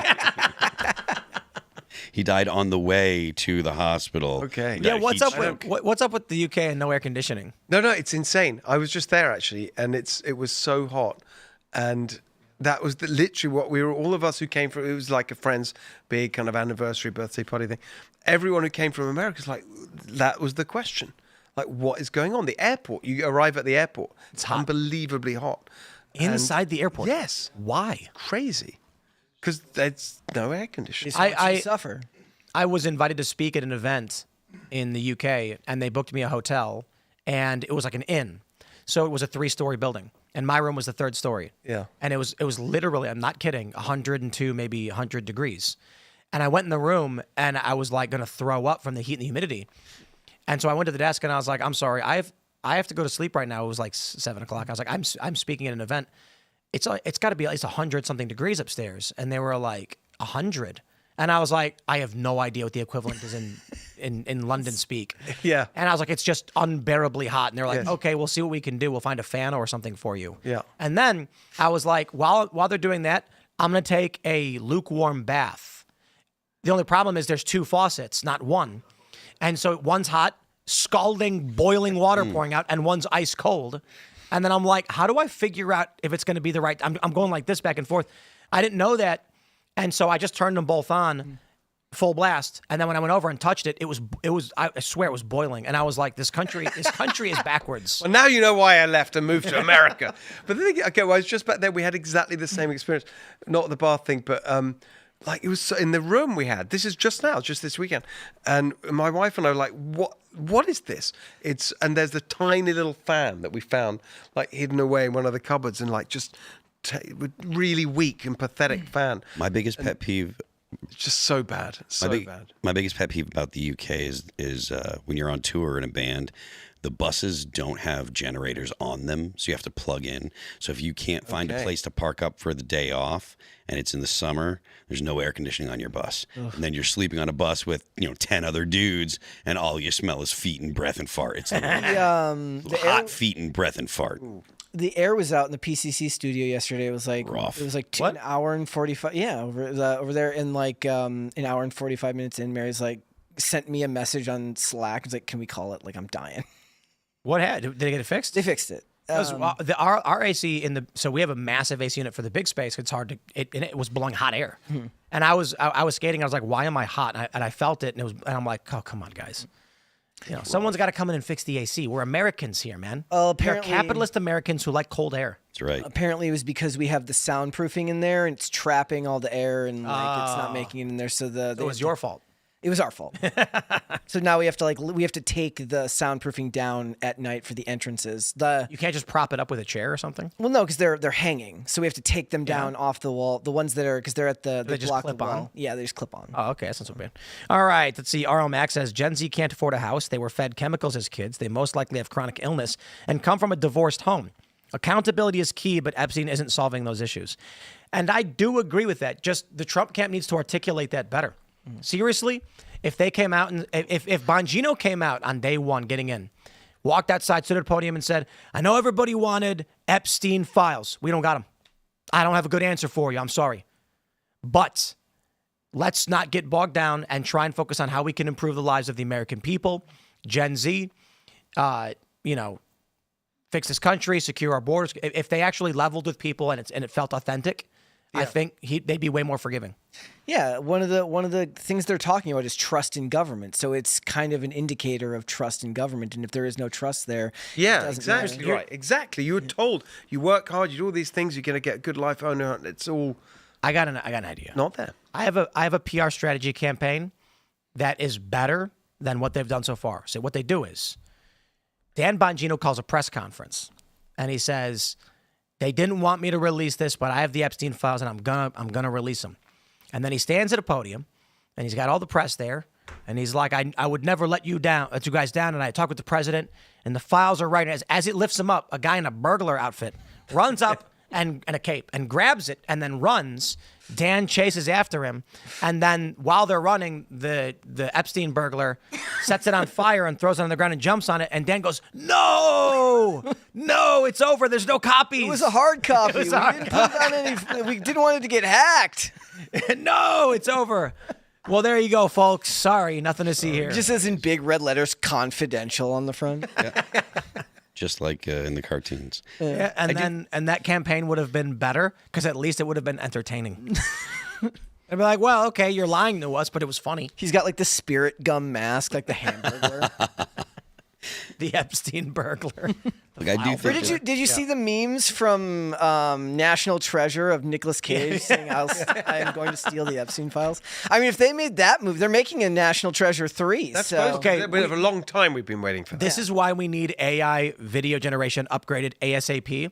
Not for political smear campaigns, not for porn, but so we can make National Treasure 3 the search for the Epstein files.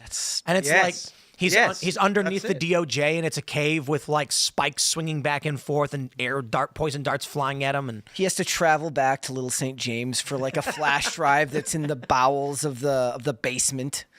Yeah. The building with the weird stripes on it, he opens it up and it goes down into this deep underground lair. They can't, like, they tried to do a National Treasure show and everybody hated it. It's because there's nobody alive in Hollywood anymore that actually likes America. Yeah. The reason, the beauty of those movies is like they're unapologetically romantic about our history, and you can't do that anymore. And silly. All right, let's see what else we got going on in here with these chats. All right, Schnaj Berries says, thank you, Steve. Refreshing to see someone like you running for governor in our state. I'm eyeing ID to move. I know if they move, if they vote another Newscomb. Question: why should we vote for you instead of Chad Bianco? Okay, good. Look, Chad. I know Chad. He's a good sheriff, but there's more to the job than just crime and law and order. And I've got a lot of experience in running a business, being in government, making change happen. A media platform. I've got big supporters, Charlie Kirk, Vivek. There's a whole, Jack Hibbs, big pastor in Southern California. So there's a movement that we're building, and I just think I've got the ability to build the movement we need to win. And then once we've won, to really get the job done, because I've been there operating at that kind of level, fighting bureaucracy and making change happen right across the board on a whole bunch of different policy areas, economic policy, all the different things we need to fix in California, the regulations, the bureaucracy. That's the big thing we've got to deal with, which is this massive swamp in Sacramento. All this stuff, everything you hear about the swamp in D.C., the deep state, the administrative state, whatever you want to call it, it's 10 times worse in California because it's just been non-stop Democrat rule. Yeah. So you've never had, at least in Washington, you've had a bit of a changeover. You've had Republican presidents come in, put in different people. It's been one-way street in California. You've got to be really strong and tough and experienced at how to deal with these bureaucrats, and I've done that. I heard Gavin Newsom talking. Maybe it was just a tweet that I saw, but someone had said something about the single party rule in California. He's like, "We have 6 Republicans on I think it was on the state Senate or state House or whatever," and I'm like, 6? How many people are in California State House? The fact that you have 6 doesn't mean anything for the actual results. What is called a supermajority. It's 2/3, so they can do whatever they want. Yeah, it doesn't without matter. any Republican input. But it's just it's so funny to hear Gavin Newsom making these remarks, just like he was defending the Second Amendment on the Sean Ryan show the other day because almost everything I haven't seen the whole thing. Pretty much every clip I've seen, he is just totally lying. Yeah, it's just all lies. Just the shamelessness of it. Did Sean Ryan take him to task? He didn't push back a whole ton. I think that he didn't. I think that his perspective is he wanted to, keep it friendly and allow people to criticize afterwards. But no, he didn't push back. Now I think that this is the challenge, right? If I go hard on Newsom, he won't come on the show. And so a lot of these hosts are like, if we want high profile interviews, you've got to be nice, even to bad people. And I'm kind of like, but Gavin Newsom doesn't deserve my protection or whatever you want to call it. Charity. Charity. He mask mandated everybody while not wearing a mask. They arrested a paddle boarder. This is under his in the ocean rule. By himself. But the thing I don't understand, like I'd love to go on what you could call hostile media because I like an argument, and I think when you have an actual argument, like polite but like fact based, then you get the points out better than in a friendly setting. And so I don't understand why they wouldn't want to come here and be challenged. Well, actually, because they're wrong. Because they don't have good arguments. No, but they know they're wrong. Yes, exactly. And he's got such a terrible record, and it's indefensible, actually. All right. Jordan Sturdivant says, either Trump has lost his touch, or there is someone behind the scenes, and YouTube crashed. There's someone behind the scenes, is what he said. Let's see if I can find that chat again, because YouTube crashed. Someone with enough leverage to give him orders. There is no way he is this bad at this. I mean, yeah. Is this the first time Trump's been on the back end of like an 80-20 issue or a 90-20 issue or 90-10 issue? It just feels like his ego's got the better of him. I think his instinct is usually so good, and I think that this is the first time that he's been on the wrong side of a very obvious issue, in my opinion. Well, that's why I asked the question earlier. It's going to make people wonder, like, what's different with this than literally everything else that we've talked about with you, because you're not approaching this the way you approach every other issue. Yeah, it does seem sus. Yep. American M says, Trump has lost me with all he said, and apparently he doesn't want our support and thinks we are weak and bad people. It's sad to me, but I can't support him anymore. He is protecting pedos for some reason. Yeah, maybe because the idea is that Epstein tricked them into doing whatever it is they were accused, like whatever it is they did. Underage girl, like Virginia Giuffre, I think with Prince Andrew was 17 at the time. And so the theory was that he's like, here's a young, lady, she's 20. And then afterwards, psych, she's 17, gotcha. And then now we own you. And so Trump's attitude is, I'm not going to publish it on these guys. I think he should. I think that's for us to decide. And we want to know what Epstein was doing, why he was doing it, who he was working for.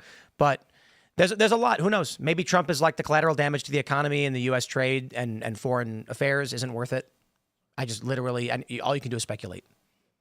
To be fair, though, there's a lot of people, even on the right, saying, so long as he doesn't want to publish it, I'm just going to say he's on the list. And like Elon Musk said it. So... the one part of this I don't believe, because why would the Democrats who had access to everything would not have released that? They did one everything photo to try and stop him. Right, everything they could. They falsely accused him of a fake rape. Yeah. Well, is the idea here that they could have released his name and not the other names? Because if the idea, okay, so they think that they could have released just his name, and nobody would have then been like, okay, so who are all the other powerful people on this list? If there was any evidence, they could have released it selectively, and they did not do it. Yeah, or even hinted at it. They didn't even do that. Just pictures of Trump with Epstein at parties and stuff. Yeah, like if you looked at all of the documentaries that were made about Epstein, they all have a picture of him and Trump as the cover of it on the streaming services. Mm-hmm. That's because the media is very good at their jobs.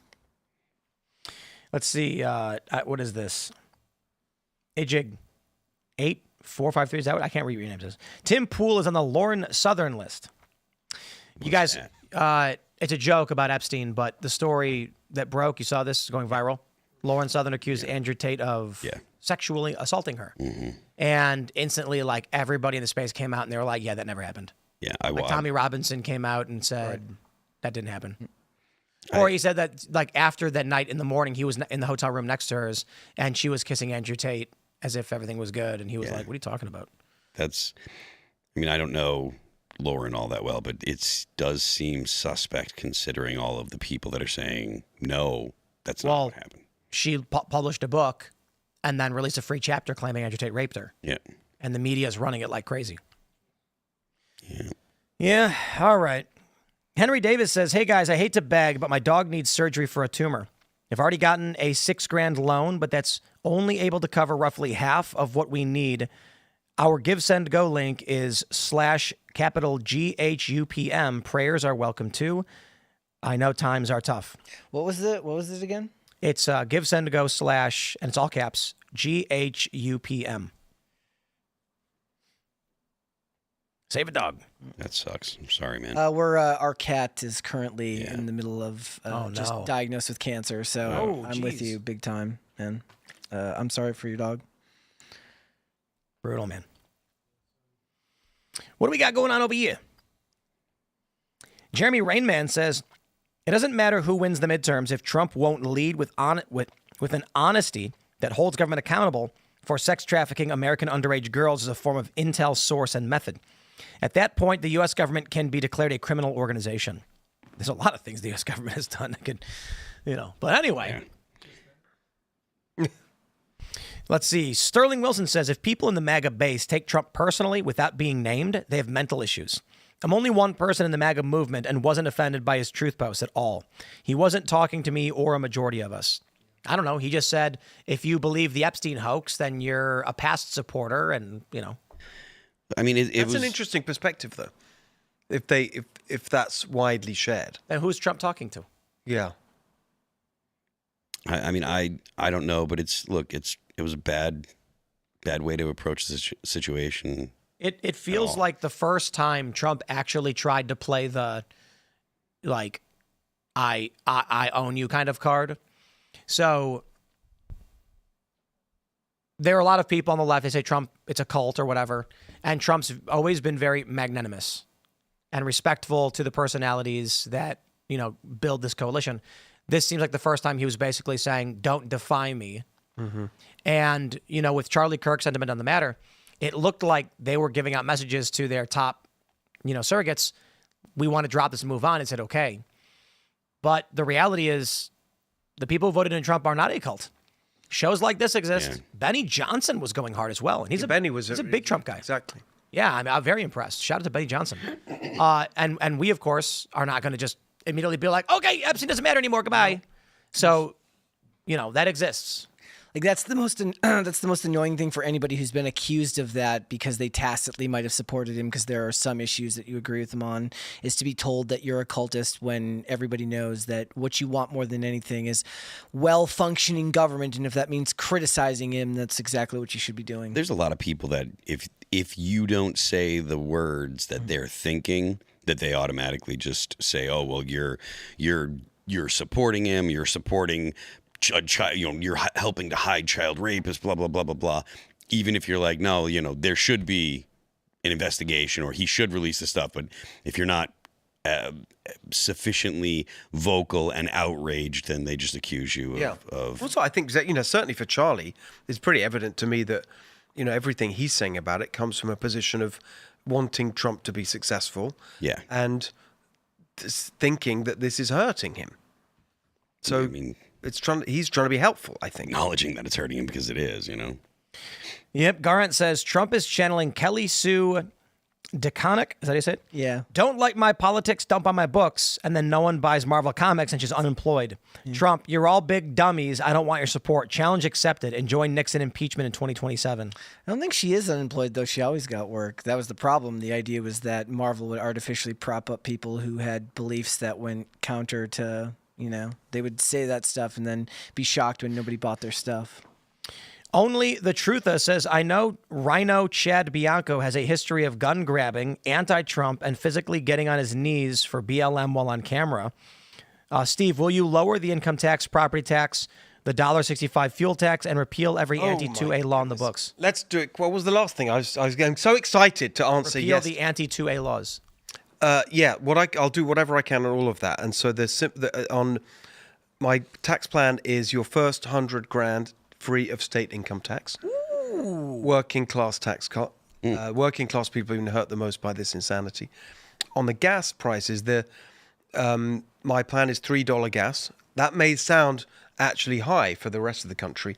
Right now in California, less than half. I know in California we have $5 gas heading to $6, $7, or $8 because they're shutting down refineries. So $3 gas, mostly achieved not through cutting the tax, but by rolling back the climate regulations. Definitely got to defend. Property tax is harder because it's in the state constitution, but I will guarantee not to raise it. Got to protect Prop 13, which guarantees that. Second Amendment, I mean, I strongly agree with that and the way they're chipping away at it constantly. And these Democrats are constantly trying to find ways to do that. And I'm actively talking to all the gun groups about the really specific things that we can do. Again, the problem is you got the legislature, and they're not going to be on side with this. So going back to the earlier question, I really understand how the mechanics of government work. And that's what this is all about. What can you get done through the executive branch, through the agencies, the bureaucracy, all of that stuff. And that's what I'm working on right now. Right on. Well, it should be fun. But my friends, we're going to go to that uncensored portion of the show. So smash the like button right now. Share the show. Tell everybody it's good fun coming out. Rumble.com/Timcast IRL. We go about another 45 minutes, sometimes 50 minutes, talking with you guys from our Discord server. If you want to sign up, go to timcast.com, join the Discord server. It's a big community chat room, 24/7, morning shows, after shows, and you can call into our show. You can follow me on X and Instagram at Timcast. Steve, do you want to shout anything out? Yeah, I mean, I just want look, if you're listening in California, watching, whatever, just this is our moment. I think it's our best shot for at least 20 years to bring sanity to California. Anyone who wants to get involved, I want you with me. SteveHiltonForGovernor.com. Follow my campaign at SteveHiltonX. I really think we can do this. It's not going to be easy. I'm not sitting here pretending, oh yeah, I'm going to be governor. It's going to be great. But it's not impossible. And so I think we got to go for it. Right on. Awesome. Guys, if you want to follow me, I am on Instagram and on X at Brett Dasovic on both of those platforms. What you should do is check out Pop Culture Crisis. We are live Monday through Friday, 3 p.m. Eastern Standard Time, YouTube and Rumble. We are also on audio platforms, Amazon Music, Apple Podcasts, Pandora, and Spotify. Check us out. You can follow me on X. I am at Phil That Remains. The band is called All That Remains. You can follow us on YouTube, Apple Music, Amazon Music, Pandora, Spotify, and Deezer. Don't forget the left lane is for crime. We will see you all over at rumble.com/TimcastIRL in about 30 seconds. Thanks for hanging out.